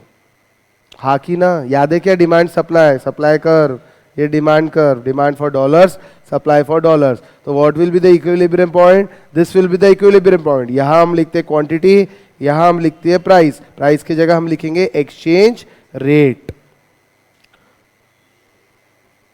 What is the equilibrium? This point is called as equilibrium point. मतलब this is the quantity demanded, this is the exchange price. हाँ कि ना? ये नॉर्मल डिमांड सप्लाई हो गया। इसके आगे जाएंगे तो भाव बढ़ेंगे, नीचे जाएंगे तो कम होंगे, ये भी बताता हूँ। इंक्रीज, एप्रिसिएशन, डेप्रिसिएशन दोनों बताऊंगा अभी। ठीक है, ये समझ में आएगा नॉमिनल एक्सचेंज रेट कैसे डिटरमाइन करते हैं। ये हो गया इक्विलिब्रियम पॉइंट। ये रहना चाहिए एक्सचेंज रेट, जिस एक्सचेंज रेट में डिमांड जितनी चाहिए उतनी बराबर सप्लाई है। इस पॉइंट पे आ जाएंगे तो क्या होगा, और इस पॉइंट पे आ जाएंगे तो क्या हो जाएगा? चेंज होता कि नहीं होता? क्या चेंज होता वो आगे बताता हूँ, रुक जाओ। ये देखो यार लिखा हुआ है सब, पहले तो ये समझ लो, और आगे पता है हम क्या करेंगे? चेंजेस। ये दोनों ग्राफ हम पढ़ने वाले, चेंजेस का भी आपको पहले बताता हूँ। चलिए, ये समझ में आया? ये वाला पार्ट सप्लाई डिमांड वाला, ये फिगर समझ में आएगा अभी जो बना के बताया था। ठीक है, अब मैं आऊंगा चेंजेस पे। तो चेंजेस भैया दो चीज हो सकती है, क्या क्या हो सकता है? एक नहीं, बढ़ ऐसा नहीं बोलना, एक हो सकता है सर डेप्रिसिएशन, एक होता है एप्रिसिएशन। आदत चेंज कर लो, क्योंकि जो आप इंटरव्यू में बोलोगे उसी पे आपको पैसे मिलेंगे, ठीक है? चलो ध्यान देना, दो केस होते हैं, $1 equals to 70, $1 equals to 75, sorry, $1 equals to 70, $1 equals to 65। ये था 1/1/2019 को रेट, ये भी था 1/1/2019 को रेट, 30/1/2019 को ये रेट हो जाता है, और 30/1/2019 को ये रेट हो जाता है। फर्स्ट केस एप्रिसिएशन का है कि डेप्रिसिएशन का है?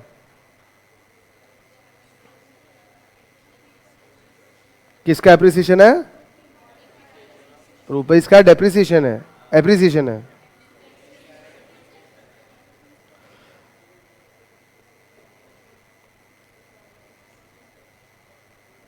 फॉरेन करेंसी रूपी डॉलर नहीं बोलना कभी भी, फॉरेन करेंसी और होम करेंसी में बात करना, और एग्जाम में भी यही शब्द यूज करना तो बेटर रहेगा, मार्क्स पूरे चाहिए। तो मुझे मालूम है आप समझ गए हो, लेकिन वर्ड्स का भी कुछ खेल रहता है कि नहीं रहता है? Foreign currency appreciation and home currency depreciation. हाँ, ये अज्यूम कर रहा हूं कि मैं इंडिया वाला हूं, मतलब यहाँ पे होम इंसान कौन है? इंडिया वाला। तो ये केस कौन सा हो गया बेटा? Foreign currency depreciation and home currency appreciation. ये समझ आ रहा कि नहीं आ रहा? पहले ये समझा दो। पहले $1 के बदले 70 रुपए मिलते थे, अब वही $1 के बदले 75 मिल रहे हैं। फॉरेन वाला मजे में है, फॉरेन करेंसी एप्रिसिएशन, और होम करेंसी वाला पहले 70 रुपए में $1 मिल जाता था, अब ये वही $1 लेने के लिए मुझे 75 रुपए चुकाने पड़ रहे हैं, यानी मेरी करेंसी डेप्रिशिएट हो गई। वाइस वर्सा केस है ये वाला। पहले $1 के बदले 70 रुपए मिलते थे उसको, फॉरेनर को, अब $1 के बदले कितने मिल रहे हैं? सिर्फ 65 रुपए मिल रहे हैं। मतलब क्या हो रहा? फॉरेन करेंसी डेप्रिशिएट हो गई। और होम करेंसी की बात करूं तो पहले $1 70 रुपए में मिल जाता था, अब $1 लेने के लिए सिर्फ 65 रुपए चुकाने पड़ रहे हैं इंडिया वाले को। मतलब क्या हो गया? होम करेंसी एप्रिशिएट हो गई। आया क्या समझ में? दोनों के लिए ग्राफ बनाना है, दोनों के लिए ग्राफ बनाना है, इसके लिए भी और इसके लिए भी। एक है होम करेंसी डेप्रिसिएशन का केस, एक है होम करेंसी एप्रिसिएशन का केस। मैं होम करेंसी पकड़ता हूं। चलिए ठीक है, बना लेते हैं। पहले कौन सा बना है? पहले कौन सा दिया है? होम करेंसी डेप्रिसिएशन दिया हुआ है। चलिए ठीक है, पहले ये वाला बना रहे। ठीक है, फर्स्ट केस, यानी केस क्या हो गया? $1 equals to 70 and now $1 equals to 75। अच्छा, ये क्यों हुआ होगा ये होम करेंसी का ये डेप्रिसिएशन? आपको क्या लगता है ये क्यों हुआ होगा? कुछ तो भी कारण होगा। फ्लोटिंग रेट है, डिमांड सप्लाई पे काम रहता है, बताओ क्यों हुआ? अगर डिमांड बहुत बढ़ गई और बराबर सप्लाई उतनी बढ़ गई तो कोई चेंज नहीं होता रेट में। अगर डिमांड बहुत बढ़ गई बट सप्लाई बढ़ ही नहीं रही है तो रेट में चेंज होगा कि नहीं होगा? रेट बढ़ेगा कि नहीं बढ़ेगा? अगर एक्सचेंज रेट बढ़ गया मतलब होम करेंसी डेप्रिशिएट हुई कि नहीं हुई? ये देखो ना, एक्सचेंज रेट बढ़ गया ना, बराबर है। इसका मतलब अगर मैं इसका ग्राफ ड्रॉ करना चाहता हूं, एग्जाम में ये सब ग्राफ आते तो नहीं है, फिर पता नहीं, यानी this is my demand curve, और डिमांड इंक्रीज होना मतलब डिमांड का shift from left to right. सुना होगा, डिमांड बढ़ना मतलब डिमांड का shift from left to right, yes और नो? ये बढ़ गई डिमांड, ठीक है, कायदे से पैरेलल लाइन होनी चाहिए। सप्लाई डजंट चेंज, क्यों? तभी तो रेट बढ़ा है ना सर। सप्लाई उतनी है, डिमांड बहुत बढ़ गई, सप्लायर उतना ही है, तो प्राइस बढ़ेंगे कि नहीं बढ़ेंगे? ये मेरी सप्लाई कर्व समझ लीजिए। This is my supply curve, this is my original demand curve, this is my increase demand curve, this is my original, and supply बढ़ी च नहीं है तो उतना ही डिमांड कर्व, ठीक है। फॉरेन करेंसी सप्लाई बढ़ाना इंडिया के हाथ में जनरली नहीं रहता, डॉलर छाप थोड़ी सकते अपन, और हमारे रिजर्व भी उतने ही है, ठीक है। ओरिजिनल वाज दिस, ये आपका ओरिजिनल क्वांटिटी थी, ये ओरिजिनल प्राइस था, हाँ कि ना? अब क्या होगा? What is your new quantity demanded? Yes और no? This is my is the original quantity demanded Q1, this is my new quantity demanded Q2। ये Q2 क्वांटिटी बढ़ेगी कब? प्राइस भी बढ़ाना पड़ेगा। मान लो अगर सर जितने से डिमांड बढ़ती उतने से सप्लाई भी बढ़ जाती, तो क्या करेंसी रेट में फ्लक्चुएशन आता? वो प्रूव कर सकते? हाँ कर सकते सर, बिल्कुल कर सकते। ये लो सप्लाई कर को भी बढ़ा दो सर, क्या तकलीफ है? बढ़ा सकते? अरे बढ़ा कि नहीं? सब ये बढ़ गया डिमांड तो सप्लाई भी तो बढ़ गया। यस और no? Supply curve also shift from left to right. अब ये पॉइंट आ जाएगा आपका इक्विलिब्रियम पॉइंट, ये यहां कहीं, सॉरी ये यहां कहीं तो भी आ जाएगा। न्यू डिमांड न्यू सप्लाई, ठीक है? प्राइस बढ़ा क्या? नहीं बढ़ा, उतना ही प्राइस रहा। मतलब जब जितनी डिमांड होती है बराबर अगर आरबीआई सेंट्रल बैंक उतना सप्लाई कर देंगी तो प्राइस में फ्लक्चुएशन नहीं होगा। डिमांड अगर बढ़ती और सप्लाई नहीं बढ़ाता तो प्राइस बढ़ेगा। इस केस को क्या बोलते हैं? Home currency depreciation, foreign currency appreciation का केस। समझा कि नहीं समझा? यहां पे मैंने क्या किया? सप्लाई कर्व कांस्टेंट रखा है। क्यों रखा है ऐसा? क्यों रखा है ऐसा बोलो ना? क्योंकि सप्लाई बढ़ा नहीं ना बेटा, सप्लाई कर्व को सेम रखा ना मैंने। देखो ना, ये मेरा डिमांड था, ये मेरी सप्लाई थी। डिमांड बढ़ी पर सप्लाई नहीं बढ़ी। समझ आ रही बात की नहीं आ रही? नहीं समझा ना? This was my original demand curve D1 D1, this is my new demand D2 D2। Demand increases but supply remains constant. Supply नहीं बढ़ा रहे, डिमांड बढ़ गई तो क्या होगा? पहले जो चीज $1.70 में मिल रहा था, अब वही $1 के लिए आपको ₹75 चुकाने पड़ेंगे। देख लो भैया, आप ज्यादा क्वांटिटी डिमांड कर रहे हो Q2, तो आपका भैया ओरिजिनल प्राइस P1 से P2 हो गया। आई बात समझ में? ये केस हो गया home currency depreciation and foreign currency appreciation. इसका बिल्कुल उल्टा होगा होम करेंसी एप्रिसिएशन। कैसे? $1 इक्वल्स टू 70 था, अब $1 इक्वल्स टू 65 हो गया। क्यों हुआ होगा ये? सप्लाई बढ़ गई होंगी और डिमांड बढ़ी नहीं। सप्लायर ने बहुत सारा सप्लाई कर दिया बट डिमांड करने वाला ही नहीं है। डिमांड पहले जितनी थी अभी भी उतनी है, तो क्या होगा? सप्लाई बढ़ रही है लेकिन डिमांड पहले जितनी थी उतनी ही है। बना लेते हैं, ठीक है? ये देख लो, डिमांड कर्व बनाता हूं एक। ये आपका ओरिजिनल डिमांड कर्व है जिसको मैं बोलता हूं डी। सप्लाई कर्व बढ़ाते हैं। This is my original supply curve S and this is my new supply curve S1। Originally क्या हो रहा था? डी और एस का अगर इंटरसेक्शन देखेंगे तो this was quantity supplied, supply की बात कर रहे हैं ना, ठीक है? तो this is my quantity supplied and this is the exchange rate, या मैं प्राइस भी बोल सकता हूं इसको। अब क्या हुआ? क्वांटिटी सप्लाइड बढ़ गई क्या? अरे ये ओरिजिनल डिमांड है, सप्लाई का शिफ्ट होता है तो क्वांटिटी सप्लाइड पहले यहां थी, अब वो यहां आ जाती है। यहां आ तो गई लेकिन डिमांड बढ़ा क्या? नहीं बढ़ा, तो प्राइस कम होगा कि नहीं होगा? प्राइस नीचे आ गया या P1 पे आ गया। आई बात समझ में? वही डिमांड सप्लाई पढ़ा रहा हूं और कुछ भी नया नहीं पढ़ा रहा हूं, ठीक है? प्राइस शिफ्ट हो गया। बोलो समझा नहीं समझा?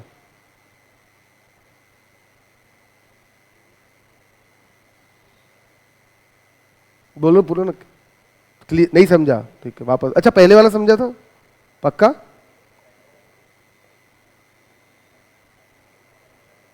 होम करेंसी एप्रिसिएशन का केस, वो डेप्रिसिएशन का केस था। ₹70, ₹65 एप्रिसिएशन है ये, बराबर? ठीक है। एप्रिसिएशन क्यों हुआ होगा? होम करेंसी एप्रिशिएट कब होती है? फॉरेन करेंसी की डिमांड कम हो गई। भाई आप डॉलर की डिमांड ही नहीं कर रहे, लेकिन सप्लाई बढ़ गया। सप्लायर सप्लाई करने वाले बहुत बैठे हैं लेकिन डिमांड करने वाले नहीं बैठे, तो चीजों के दाम कम होते कि बढ़ते हैं? कम होते हैं। यानी आप डॉलर की डिमांड ही नहीं कर रहे और डॉलर सप्लाई बहुत है, तो चीजों के दाम कम हो जाएंगे। ठीक है, देख लेते हैं। डिमांड आपकी उतनी ही है जो पहले थी, डी डी। पहले आपकी सप्लाई ये थी, एस एस। अब आपने सप्लाई बढ़ा दी, सप्लाई बढ़ाई लेकिन डिमांड नहीं बढ़ाई। डिमांड बढ़ाना मतलब डिमांड कर को इधर शिफ्ट करना होता है, लेकिन नहीं कर रहा हूं मैं क्योंकि डिमांड है ही नहीं ना, शिफ्ट क्यों करूंगा। लेकिन सप्लाई बढ़ाना है, हाँ सप्लायर ने सप्लाई बढ़ा दिया। ये देखिए ये आ गया S1 S1। पहले क्या होता था ओरिजिनल, इसका इंटरसेक्शन देखो, ये पॉइंट था, ठीक है। ये पॉइंट को मैं ये बोलूंगा, ये समझ लो 70 रुपए $1 क्वांटिटी, ठीक है। $1 इक्वल्स टू क्वांटिटी 70 रुपया।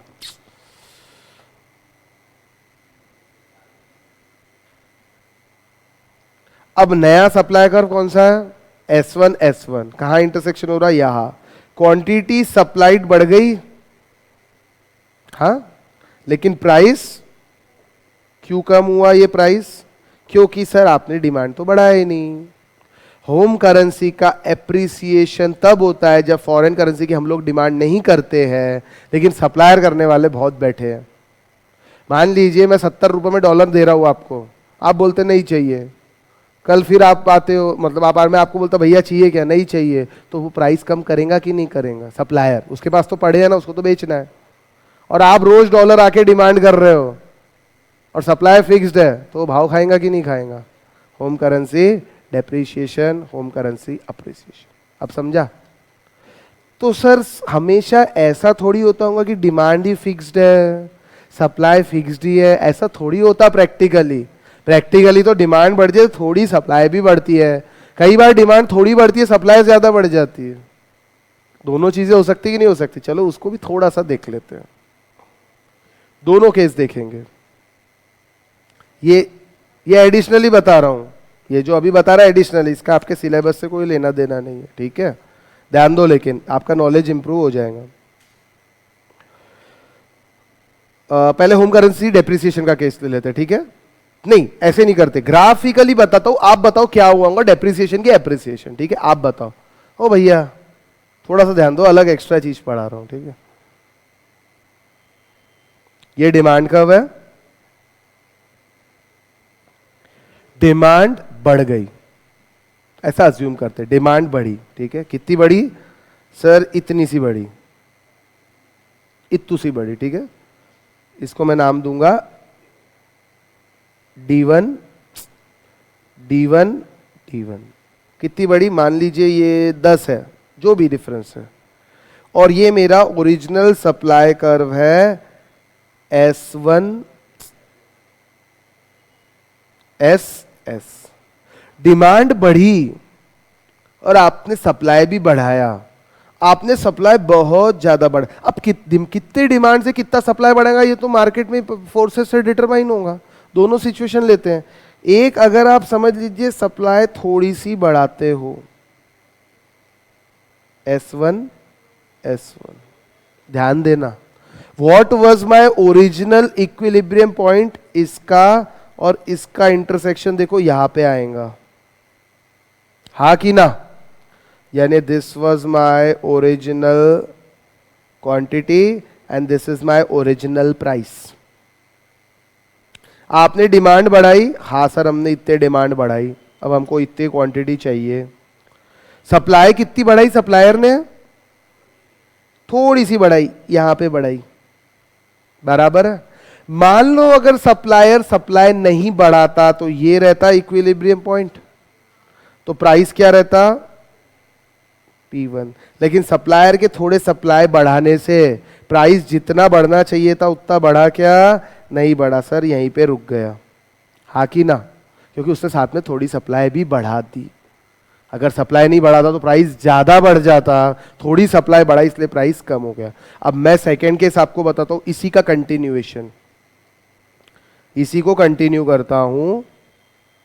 देखिए अगर डिमांड सप्लाई के कंसेप्ट क्लियर है तो ये समझ जाएगा, बाकी कुछ भी नहीं है इसके अंदर, ठीक है। ये मेरी डिमांड है, ओरिजिनल डिमांड कर्व DD, मैं अगेन उतनी ही डिमांड बढ़ाता हूं मेरी D1 D1। ये मेरा ओरिजिनल सप्लाई है S S और सेकंड मेरा सप्लाई मैंने ज्यादा बढ़ाया, इससे ज्यादा बढ़ा दिया S1 S, यानी डिमांड बढ़ी 10 से, सप्लाई बढ़ाया 20 से। ओरिजिनल डिमांड का, original quantity, original price, new quantity, new price.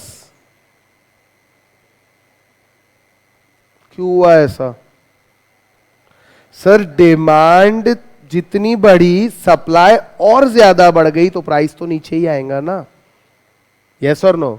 और अगर सप्लाई उतनी नहीं बढ़ती तो क्या होता, ये हमने यहां पे देखा। आई बात समझ में आ रहा नहीं आ रहा? सिर्फ डिमांड सप्लाई का खेल, ठीक है। ये एडिशनली और प्रैक्टिकली ऐसा ही होता है। थोड़े बहुत रिजर्व आरबीआई डालता है मार्केट में, लेकिन होता क्या है, फॉरेन करेंसी की डिमांड इतनी ज्यादा है, हमारे इंपोर्ट इतने ज्यादा है, आरबीआई की जो सप्लाई करने के रिजर्व्स है वो कम हो जाते हैं। हमारे पास होम फॉरेन करेंसी आती कहां से है? आइदर फ्रॉम एक्सपोर्ट, और आरबीआई ने कुछ मार्केट में खरीदा बेचा होगा, फॉरेन एक्सचेंज डीलर, वहीं से आती है। और जाती कहां से है? इंपोर्ट। सबसे बड़ा रास्ता जाने का इंपोर्ट। इंडिया के इंपोर्ट बहुत ज्यादा है एक्सपोर्ट से, इसीलिए ये करेंसी इतनी ज्यादा डेप्रिशिएट होते जा रही है, हमारी होम करेंसी। आई बात समझ में? चलिए आगे चलें। ये जितना पढ़ाया ये सब यहाँ पे छाप के दिया हुआ है, आप चाहो तो पढ़ सकते हो, नहीं पढ़ो तो भी समझ में आ जाएगा। अब एक चीज और बताता हूं, डेप्रिसिएशन और डिवैल्यूएशन में क्या फर्क है? किसका डेप्रिसिएशन, किसका डिवैल्यूएशन? करेंसी का डेप्रिसिएशन, करेंसी का डिवैल्यूएशन। डेप्रिसिएशन अपने आप होता होगा कि करना पड़ता है? और डिवैल्यूएशन बराबर है। फिक्स्ड रेजिम, फ्लोटिंग रेजिम कल पढ़ा था। फ्लोटिंग में मार्केट के भरोसे छोड़ देते हैं, अपने आप होगा। कौन सा केस हुआ? डेप्रिसिएशन। और डिवैल्यू किया मतलब हमने किया, फिक्स्ड रेजिम। बस समझ गया, यही लिखा हुआ है। क्वेश्चन आ सकता है, इसको इंपॉर्टेंट मार्क कर लो। अभी तक नहीं आया, पक्का आ सकता है, मार्क कर लो बच्चों। Depreciation is a decrease in currency value relative to earned currency due to market forces. It in the floating exchange rate regime. Depreciation caused due to increase in demand with supply remaining constant. ठीक है? Applicable for floating exchange rate regime. It is due to interaction of market forces, demand, supply. तो devaluation क्या हुआ? It is a deliberate, किया आपने, ठीक है, downward adjustment. Devalue किया मतलब डाउन किया, ठीक है, in the value of currency, countries currency related to our currency, group of currency और standards. Devaluation is caused by action of government, central bank, monetary authority and policy action applicable for relatively fixed exchange rate regime. It is a monetary policy tool to make an official reduction at par value of currency. तो इसका बिल्कुल उल्टा क्या होता है? Appreciation और revaluation. Devaluation मतलब कम करना, रीवैल्यू मतलब बढ़ाना, डेप्रिसिएशन मतलब कम करना, एप्रिसिएशन मतलब बढ़ाना। ये अपने आप होगा, ये हम करेंगे। डिवैल्यूएशन करने के लिए एक सवाल पूछता हूं कॉमन सेंस से, डिवैल्यूएशन करने के लिए तो मार्केट फोर्सेस से होगा। डिवैल्यू करने के लिए आपको फॉरेन एक्सचेंज रिजर्व मार्केट से उठाने पड़ेंगे कि सप्लाई करने पड़ेंगे? आपकी करेंसी, आप चाइना वाले हो, आपकी करेंसी आपको और डिवैल्यूएट करनी है, तो फॉरेन रिजर्व्स जो आपने मार्केट में ऑलरेडी रखे हैं आपको निकालना पड़ेगा या और डालना पड़ेगा?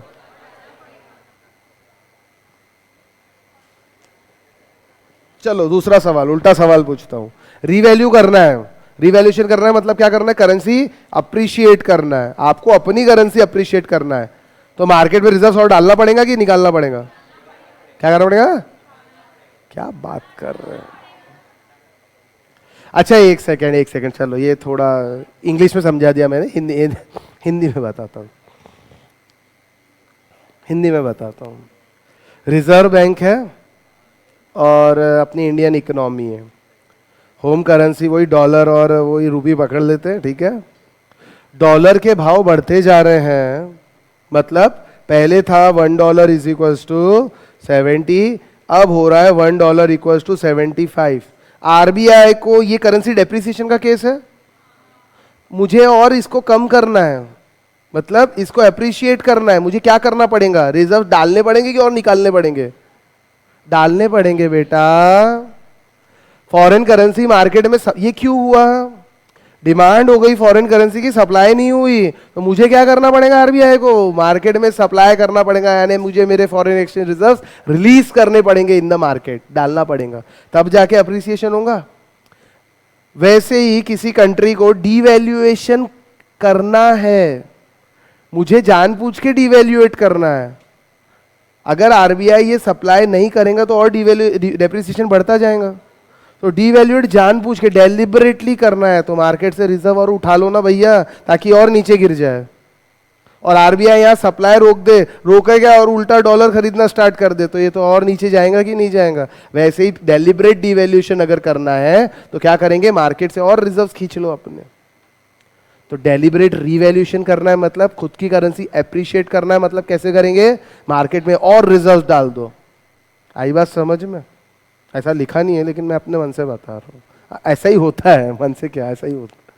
समझे नहीं समझे, लिख लो, छाप लो वहां पे। ऐसा लिखना नहीं चाहिए, चीजों को समझो कि हाँ सर सोच के देखो ऐसा होता होगा, लिख लिया मतलब ऐसा बोला था सर ने, अरे सर ने क्या बोला, चीज समझ नहीं, वो अच्छी बात है, गुड, लेकिन दिमाग में तो लिख लो कम से कम। समझा गया ये?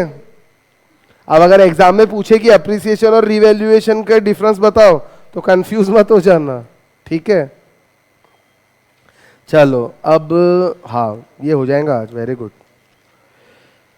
अब आपको मैं कुछ बेसिक चीज बता रहा हूं, जवाब आप ही लोग दोगे, and I am very confident कि इतना पढ़ाने के बाद आप सही जवाब दे दोगे, ठीक है। और वही सब चीजें यहाँ पे लिखी हुई है ये 2 पेजेस के अंदर।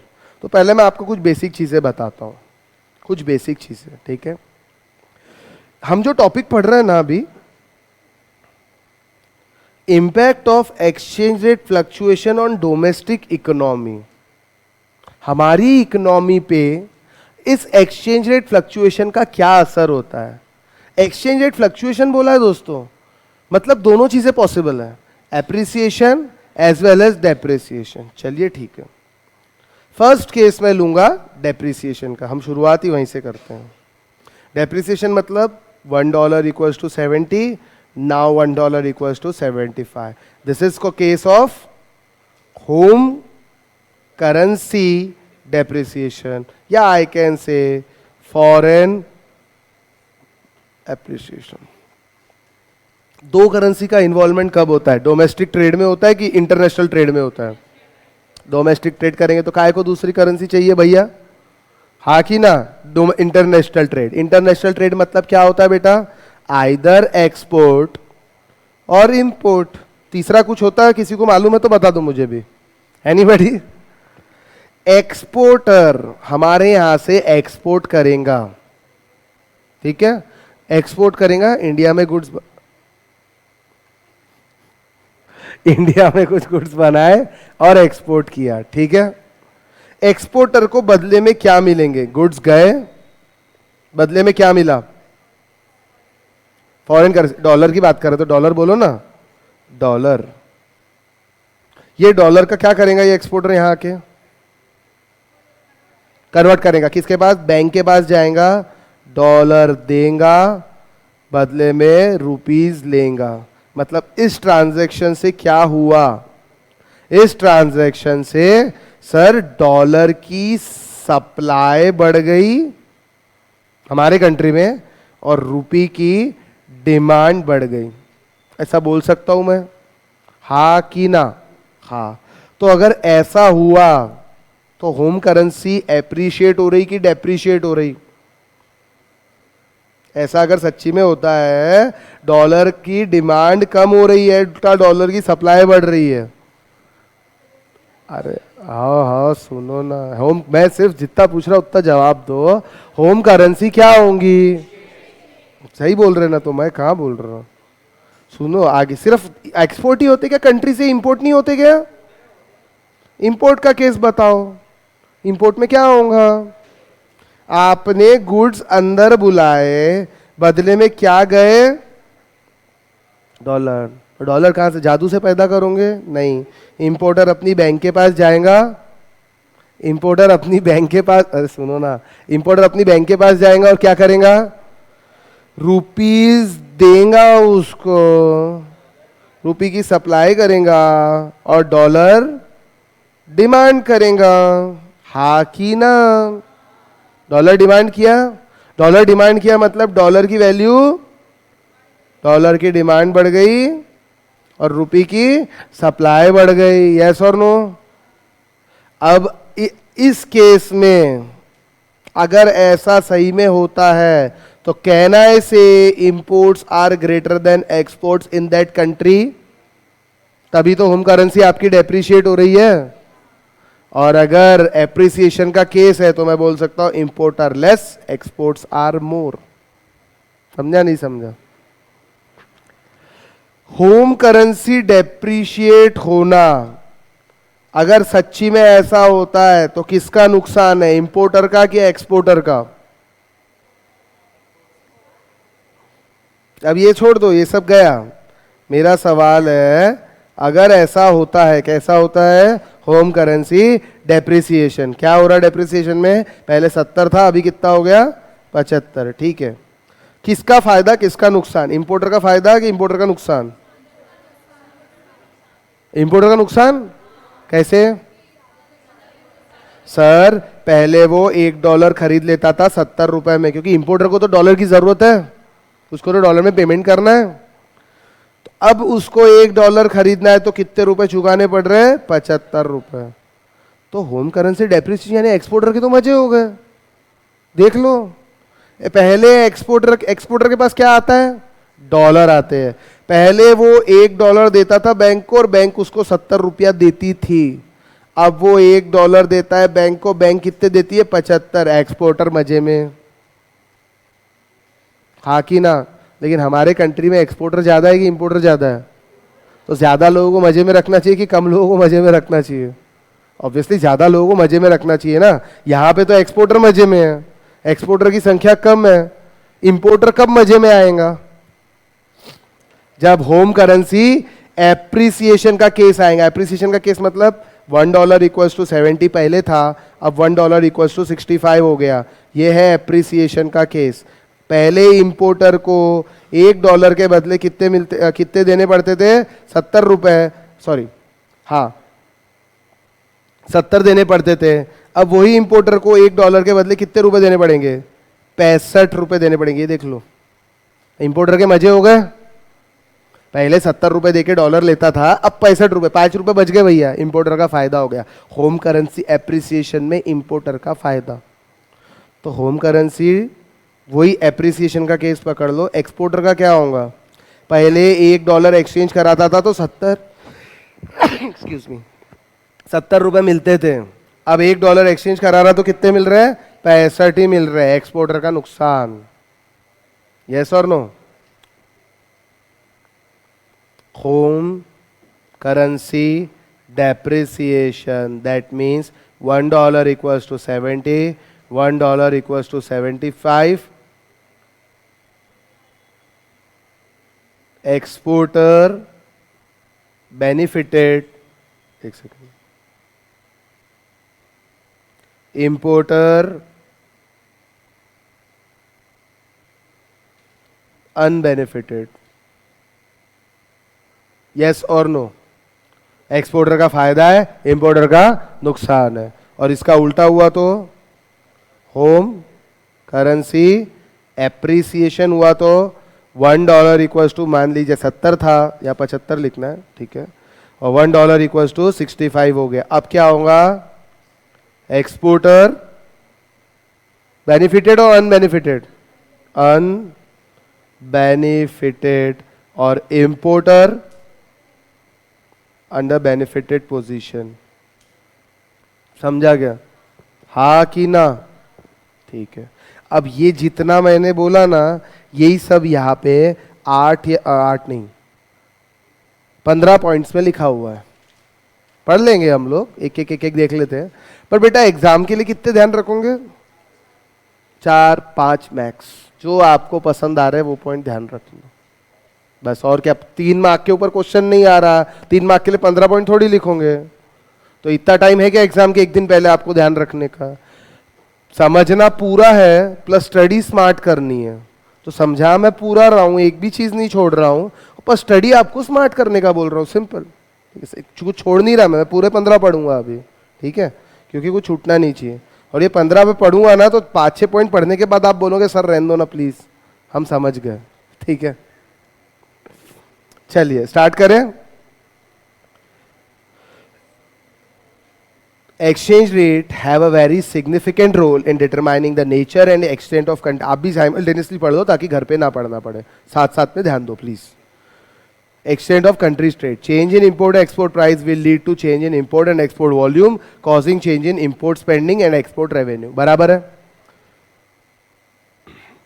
अब ये देखिए, ये जितना बोला था ना अभी, for example assume that there is devaluation और डेप्रिसिएशन, ये यहाँ पे लिखा हुआ है इस पूरे पॉइंट पे, और साथ में एप्रिसिएशन का केस भी अगले पॉइंट पे है। ठीक है, एक बार पढ़ लेते हैं। लेकिन fluctuation in exchange rate affect the economy by changing the relative price of domestically produced goods and foreign produced goods and services.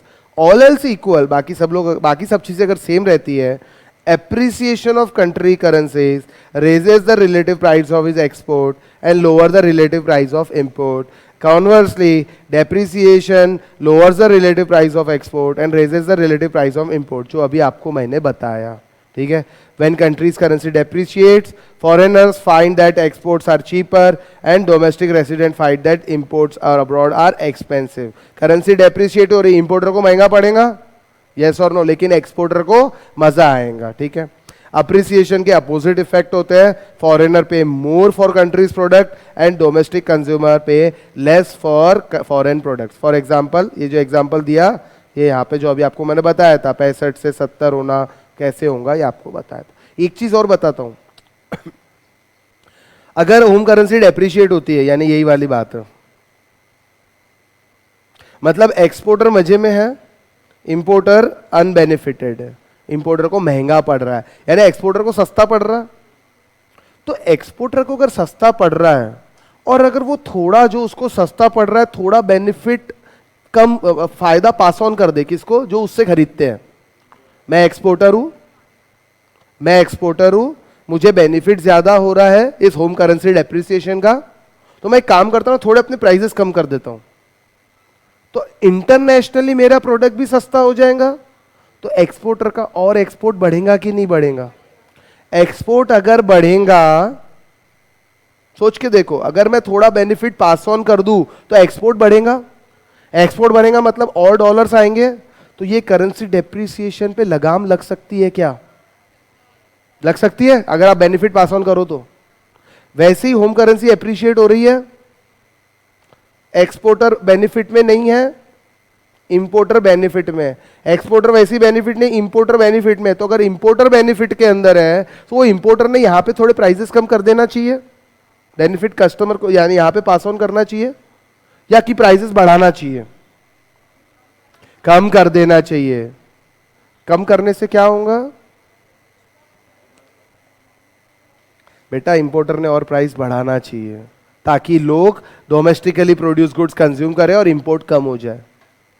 अगर इंपोर्टर प्राइस सस्ता करेगा तो डोमेस्टिकली प्रोड्यूस गुड्स महंगा हो जाएगा, इंपोर्टेड गुड्स सस्ता हो जाएगा और इंपोर्ट बढ़ जाएगा, और इंपोर्ट बढ़ेगा तो पहले भी करेंसी अप्रिशिएट हो रही है और तकलीफ आ जाएंगी। समझे नहीं समझे?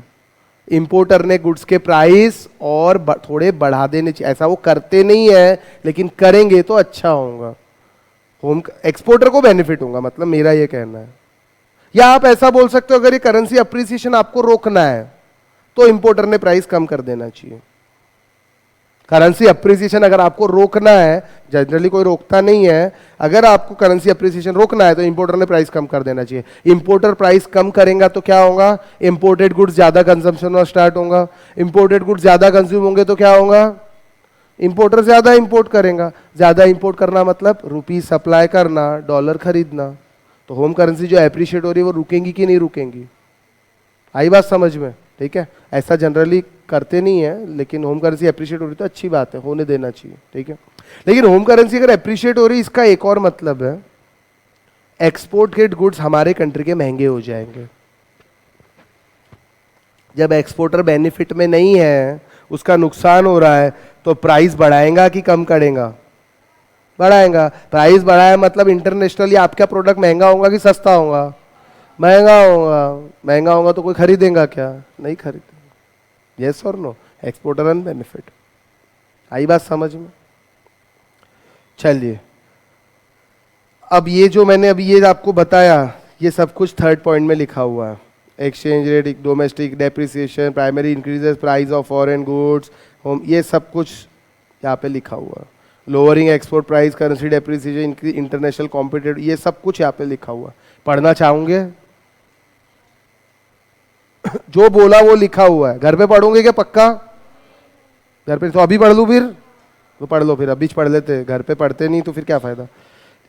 Exchange rate changes affect economic activity in domestic economy. A depreciation in domestic currency. Depreciation बोलते बराबर आपके दिमाग में आ जाना चाहिए 70 था, अब क्या हो गया 75 हो गया, ठीक है। ये पहले लिख लेना, कभी भी पढ़ते वक्त ये लिख लिए ना तो आसानी जाएंगे आप लोगों को। Depreciation increase the price of foreign goods, सही बात है। इंपोर्टर को 75 रुपए चुकाने पड़ रहे तो इंपोर्टेड गुड्स महंगे होंगे कि नहीं होंगे? Yes, in the home country and divert spending from foreign goods to domestic goods. अब क्या हो रहा? imported goods महंगे हो गए तो आप क्या करोगे?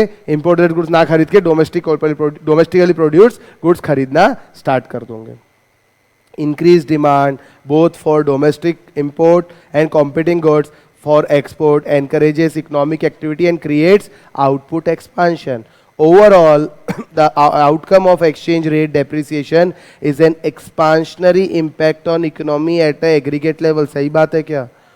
मेरा कहना है अगर होम करेंसी डेप्रिशिएट होती है तो आज देश का जीडीपी बढ़ेगा। बोलो सही हो क्या? कैसे? सर होम करेंसी डेप्रिशिएट हो गई मतलब अब क्या होगा? हम डोमेस्टिकली प्रोड्यूस गुड्स खरीदेंगे। डोमेस्टिकली प्रोड्यूस गुड्स खरीदेंगे तो कंट्री के अंदर गुड्स मैन्युफैक्चरिंग बढ़ जाएगा। गुड्स मैन्युफैक्चरिंग बढ़ जाएगा और होम करेंसी डेप्रिशिएट होने से एक्सपोर्टर को भी फायदा है, वो ज्यादा एक्सपोर्ट करेगा तो डोमेस्टिकली डिमांड बढ़ेगी कि नहीं डोमेस्टिकली प्रोड्यूस गुड्स की? यस, तो जीडीपी भी कंट्री का बढ़ेगा। तो हमेशा करेंसी डेप्रिशिएट होना अच्छा रहता क्या? सॉरी, खराब रहता क्या? नहीं, अच्छा भी रहता। देख लो, तो एग्जैक्टली उल्टा इफेक्ट होगा किसका? एप्रिसिएशन का। समझ आई बात? ठीक है, वो नहीं पढ़ा रहा मैं, इतना आप पढ़ सकते हो, ठीक है। तो यानी होम करेंसी डेप्रिसिएशन का पॉजिटिव इफेक्ट है? हाँ है, बिल्कुल है। बाय लोअरिंग एक्सपोर्ट प्राइस, अगर वो एक्सपोर्टर सही में अपने प्राइस लोअर कर दे तो करेंसी डेप्रिसिएशन का उसको फायदा मिलेगा कि नहीं मिलेगा? मिलेगा।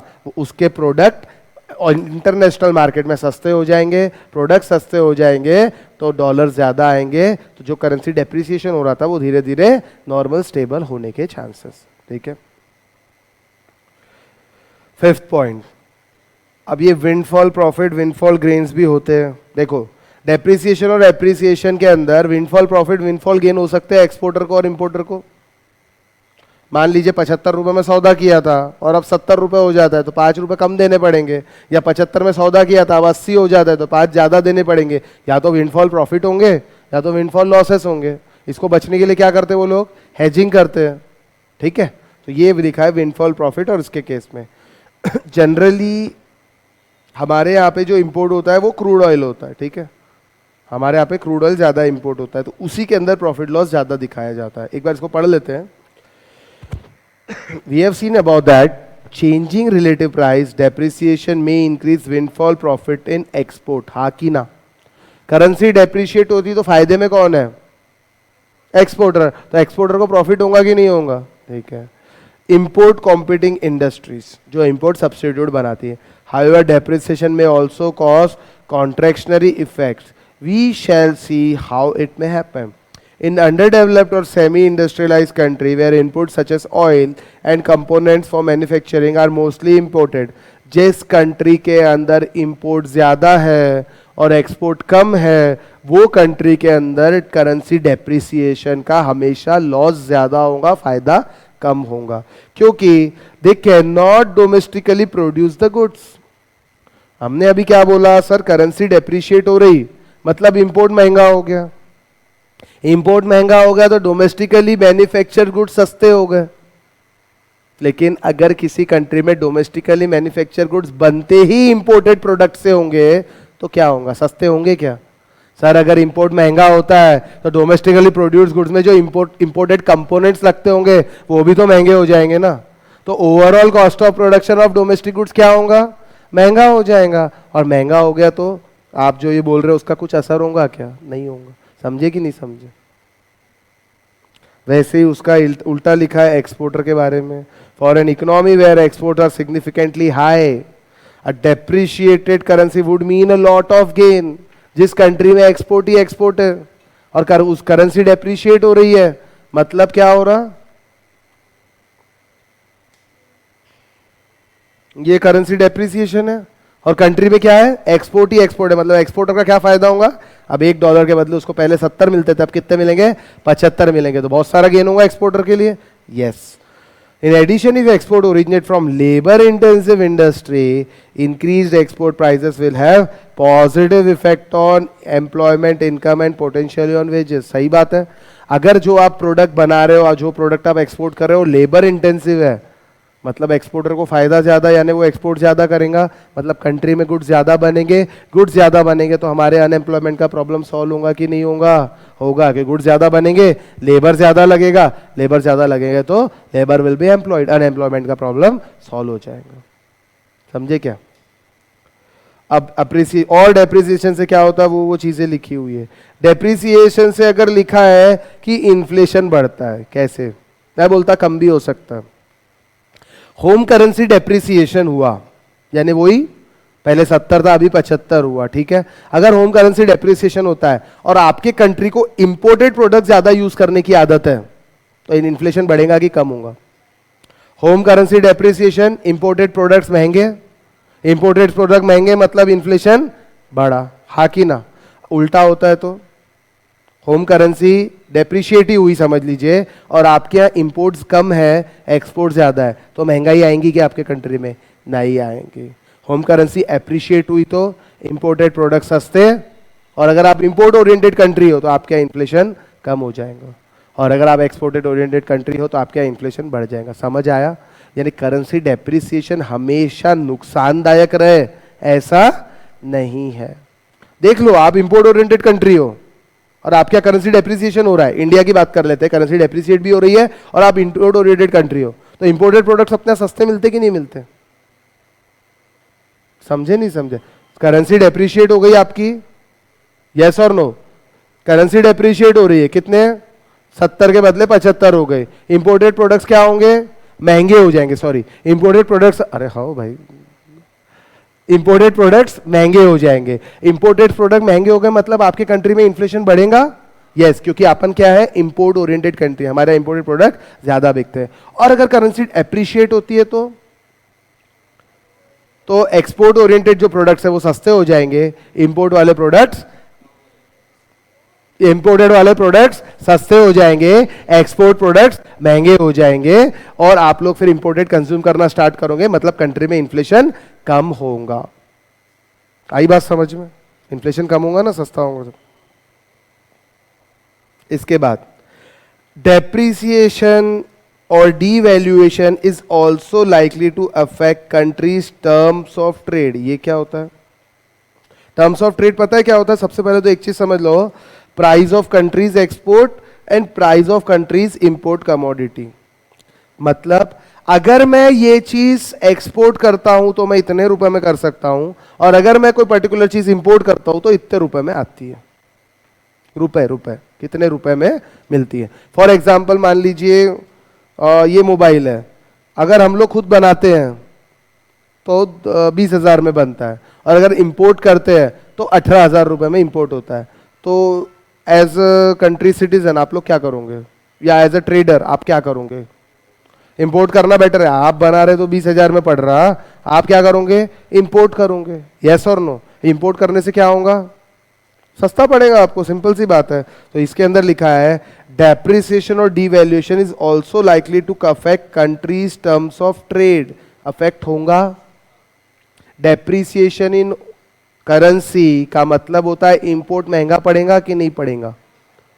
तो डेप्रिसिएशन होने से अब जो आप इंपोर्ट कर रहे थे, मैंने सिचुएशन दी $1 = 70 रुपया, इस सिचुएशन के ऊपर आप मोबाइल बनाते हो तो 20,000 का जो पड़ रहा है, अगर आप इंपोर्ट करते हो तो 18,000 का पड़ रहा है। अब हो गया $1 = 75 रुपया, तो अभी 18,000 का फोन 18,000 ही पड़ेगा क्या इंपोर्ट करने पे? कितना पड़ेगा? महंगा पड़ेगा, शायद 20-21,000 हो जाए। अब आप इंपोर्ट करोगे क्या? तो सोच लो, होम करेंसी डेप्रिशिएट हुई, आपने इंपोर्ट कम कर दिया, तो कंट्री के लिए अच्छा है कि नहीं है? अच्छा है ना, तो ऐसा भी होता है, ठीक है। टर्म्स ऑफ ट्रेड बदल गई, अब आप जो चीज इंपोर्ट कर रहे थे वो आप डोमेस्टिकली मैन्युफैक्चर यूज करने लग गए, या डोमेस्टिकली मैन्युफैक्चर करने लग गए। अगर आप फैक्ट्री वाले हो तो इंपोर्ट करके बेचते थे, अब इंपोर्ट मत करो, एक काम करो यहीं बना लो, यस और नो। तो ये सब चीजों से फर्क पड़ता है। Fiscal health of country whose currency depreciate is likely to be affected with rising export earning and import payment and consequent impact of current account balance.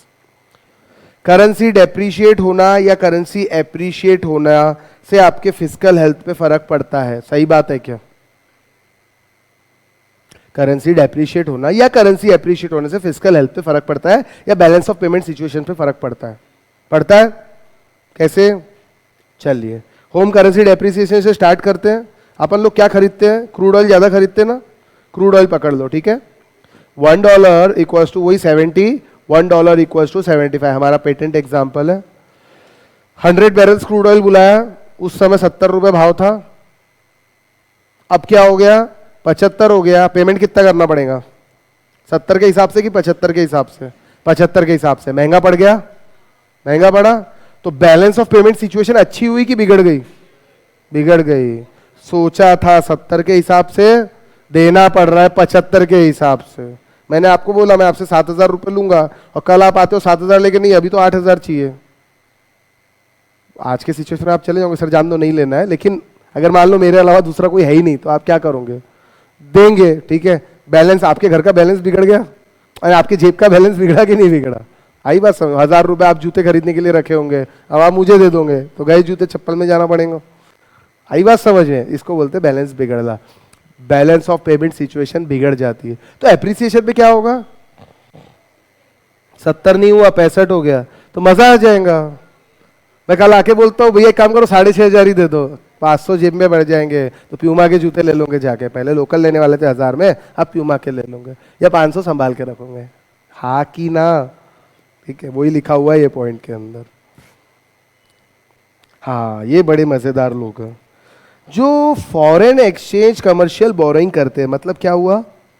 India से बोरो नहीं करते, बाहर से बोरोइंग करते हैं। बाहर से बोरो करेंगे तो कॉस्ट ऑफ कैपिटल सस्ती पड़ती है, लेकिन बेटा इंटरेस्ट भी तो फॉरेन करेंसी में देना पड़ेगा ना, बराबर है। डेप्रिसिएशन इन होम करेंसी उनके लिए फायदेमंद है कि नुकसानमंद है? उनके लिए मतलब सॉरी हमारे लिए। मैंने क्या किया, फॉरेन करेंसी में $1,00,000 बोरो किए, $1,00,000 बोरो किए और मुझे हर महीने $1,000 का इंटरेस्ट देना है। एग्जाम्पल दे रहा हूं, ठीक है। हाँ अब आ गया समझ में। मैंने ये समझ लो, सबसे पहले तो आपका डेप्रिसिएशन का केस ले लेता हूं। ये सब चीजें सोचना पड़ेगा, आराम से आंसर आएगा। चीज कंसेप्ट समझ लो, सीधी बात आ जाएगा वापस। रुको तो डेप्रिसिएशन का केस बता रहा हूं ना, ठीक है ना। मैंने $1,00,000 लिया जिसमें मुझे $1,000 का इंटरेस्ट पेमेंट करना है मुझे, और मेरी ये करेंसी डेप्रिशिएट हो रही है। मुझे पेमेंट क्या करना है? डॉलर पेमेंट करना है। पहले मैं डॉलर 70 रुपए में ले लेता था, अब डॉलर खरीदने के लिए कितने देने पड़ेंगे? 75। पहले 70,000 लगते थे, अब 75,000 लगेंगे। तो आपको एक्सटर्नल कमर्शियल बोरोइंग महंगी पड़ी कि नहीं पड़ी? होम करेंसी डेप्रिसिएशन में एक्सटर्नल करेंसी बोरोइंग आपको महंगी पड़ेगी। और एप्रिसिएशन में क्या होगा? एग्जैक्टली उसका उल्टा। $1 इक्वल्स टू 70 पकड़ लो, $1 इक्वल्स टू 65 पकड़ लो। पहले कितने देने पड़ते थे? 70,000, अब कितने देने पड़ रहे हैं? 65,000।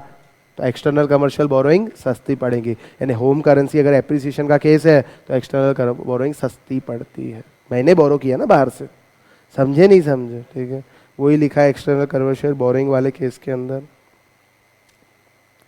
वही चीजें फिर से आ रही है। 12th point, countries with foreign currency denominated government debts currency depreciation will increase the interest burden. किसी ने बाहर से अगर लोन लिया है फॉरेन करेंसी में गवर्नमेंट ने, तो अगर करेंसी डेप्रिशिएट हो रही तो इंटरेस्ट ज्यादा चुकाना पड़ेगा। हाँ, करेंसी अप्रिशिएट हो रही तो कम चुकाना पड़ेगा। फॉर्चुनेटली इंडिया है स्मॉल प्रपोर्शन ऑफ पब्लिक डेप्ट इन फॉरेन करेंसी। इंडिया के पास जो पब्लिक डेप्ट है वो फॉरेन करेंसी में बहुत कम है, क्योंकि इंडियन गवर्नमेंट ने फॉरेन करेंसी के अंदर लोन बहुत कम लेके रखा हुआ है। ठीक है, सॉरी पब्लिक पब्लिक डेप्ट यानी पब्लिक ने, जो जनरल पब्लिक है, उन्होंने फॉरेन करेंसी में लोन नहीं लिया है। अब रिलायंस जियो ने जैसे फॉरेन करेंसी में लोन ले लिया, तो ऐसे आपको मिलता है कि फॉरेन करेंसी में लोन किसी को चाहिए तो नहीं मिलता, ठीक है। Exchange rate fluctuation make financial forecasting more difficult for firm. सही बात है, अगर ये बार बार फ्लक्चुएट होता रहेगा तो आप फोरकास्ट कर पाओगे क्या? अगर आपको मालूम है बढ़ रहा है तो आप फोरकास्ट कर पाओगे, या कम हो रहा है तो आप एक ट्रेंड फोरकास्ट कर पाओगे, या लेवल पे है तो फोरकास्टिंग करोगे। कभी ऊपर कभी नीचे, कभी ऊपर कभी नीचे, तो फोरकास्टिंग करना डिफिकल्ट होगा कि नहीं होगा आपके लिए, ठीक है। बाकी 2 पॉइंट और बचे हैं, वही पॉइंट रिपीट है, ठीक है। वही बाहर से अगर आप कोई एसेट खरीदते हो तो आपको क्या पड़ेगा, बाहर से कोई लाइबिलिटी, वही पॉइंट रिपीट है। मैं इसको पढ़ा नहीं रहा हूं, आपको पढ़ना है तो पढ़ सकते हो। अच्छा, एक चीज और, अगर आपके कंट्री के करेंसी में वॉलेटिलिटी बहुत है, वॉलेटिलिटी मतलब क्या होता है, फ्लक्चुएशन ज्यादा है, तो फॉरेन इन्वेस्टर आपके करेंसी में आपके कंट्री में इन्वेस्ट करना चाहेंगे क्या? नहीं। क्यों भैया? या तो बहुत बार बार चेंज हो रहा, या तो बहुत ज्यादा बढ़ रहा, या बहुत ज्यादा कम हो रहा, यानी फायदा होगा तो विंडफॉल होगा, और नुकसान होगा तो भी विंडफॉल लॉसेस होंगे। तो भैया स्टेबल आदमी ऐसा नहीं करेगा, इसलिए बोलते हैं करेंसी के फ्लक्चुएशन ज्यादा नहीं होने चाहिए। और ज्यादा फ्लक्चुएशन के इफेक्ट क्या होते हैं? फॉरेन इन्वेस्टर हमारे यहाँ पे इन्वेस्ट नहीं करेंगे, ये एक और इफेक्ट है जो 15 पॉइंट के अंदर लिखा हुआ है। यानी एफडीआई क्या होगा? श्रिंक होगा। एफआईआई जो इन्वेस्ट करते हैं वो भी श्रिंक होंगे, ठीक है। एफआई मतलब फॉरेन इंस्टीट्यूशनल इन्वेस्टर, जो हमारे कैपिटल मार्केट में पैसा लगाते। समझा? ये 15 पॉइंट थे। अब ये सब, ये वही large scale of portfolio investment. देखिए इसके अंदर दोनों बात किया है, एफडीआई की भी बात किया है यहाँ पे, और एफआईआई की भी बात की है। मैं समझा नहीं रहा हूँ, ये समझे जैसी चीज़ है, ठीक है। और इतना एग्जाम में लिखना भी नहीं है। इसके अलावा भी इनका पेट नहीं भरा इंस्टीट्यूट का, तो कुछ अदर इंपैक्ट दिए करेंसी डेप्रिसिएशन के। अभी तक हम डेप्रिसिएशन मैंने आपको बताया, और मैं साथ में बोलते जा रहा था बेटा अप्रिसिएशन होगा तो इसका उल्टा होगा। तो पता है कहाँ लिखा हुआ है? दिख रहा है यहाँ पे? एप्रिसिएशन के केसेस में क्या होगा, जो डेप्रिसिएशन में बताया है उसी टाइप के पॉइंट्स एप्रिसिएशन में, बस उसका उल्टा होगा। ये देखिए 1 2 3 4 5 और ये 6, बस ये 6 पॉइंट है।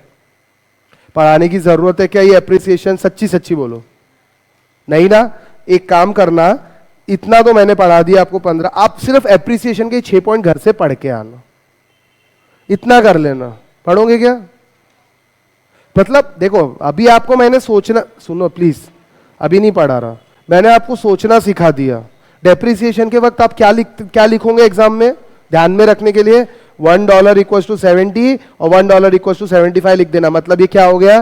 डेप्रिसिएशन का केस हो गया। तो एप्रिसिएशन में क्या लिखोगे? $1 इक्वल टू 70 और $1 इक्वल टू 65। ये ध्यान में रखते हुए ये सारे पॉइंट्स पढ़ना, पक्की बात है आपको समझ में आएगा और सारे पॉइंट आपको समझेंगे 100%। अगर अभी क्लास में ध्यान से सुना होगा तो, डेप्रिसिएशन समझा होगा तो, आई होप सबको समझ में आया। पक्का? कोई डाउट हो तो अभी पूछ लेना। और ये कुछ अदर इंपैक्ट्स हैं, जो बड़े बड़े पॉइंट्स हैं उसी के छोटे छोटे पॉइंट्स लिखे हुए हैं, एक बार देख लेते हैं, ठीक है? कि कल देखोगे? 9 बज गए, चलो ठीक है, कल देखते हैं, ठीक है। कल देख के, कल ये हमारा कंप्लीट, ऐसे तो आज ही हो गया, कल हमारा लास्ट यूनिट स्टार्ट हो जाएगा, international capital movement, FDI FPI. एक क्वेश्चन इस यूनिट से भी आता है, 100% है हमारा सैटरडे को सिलेबस कंप्लीट। संडे को आप लोग सो जाना, ठीक है? चलो बाय।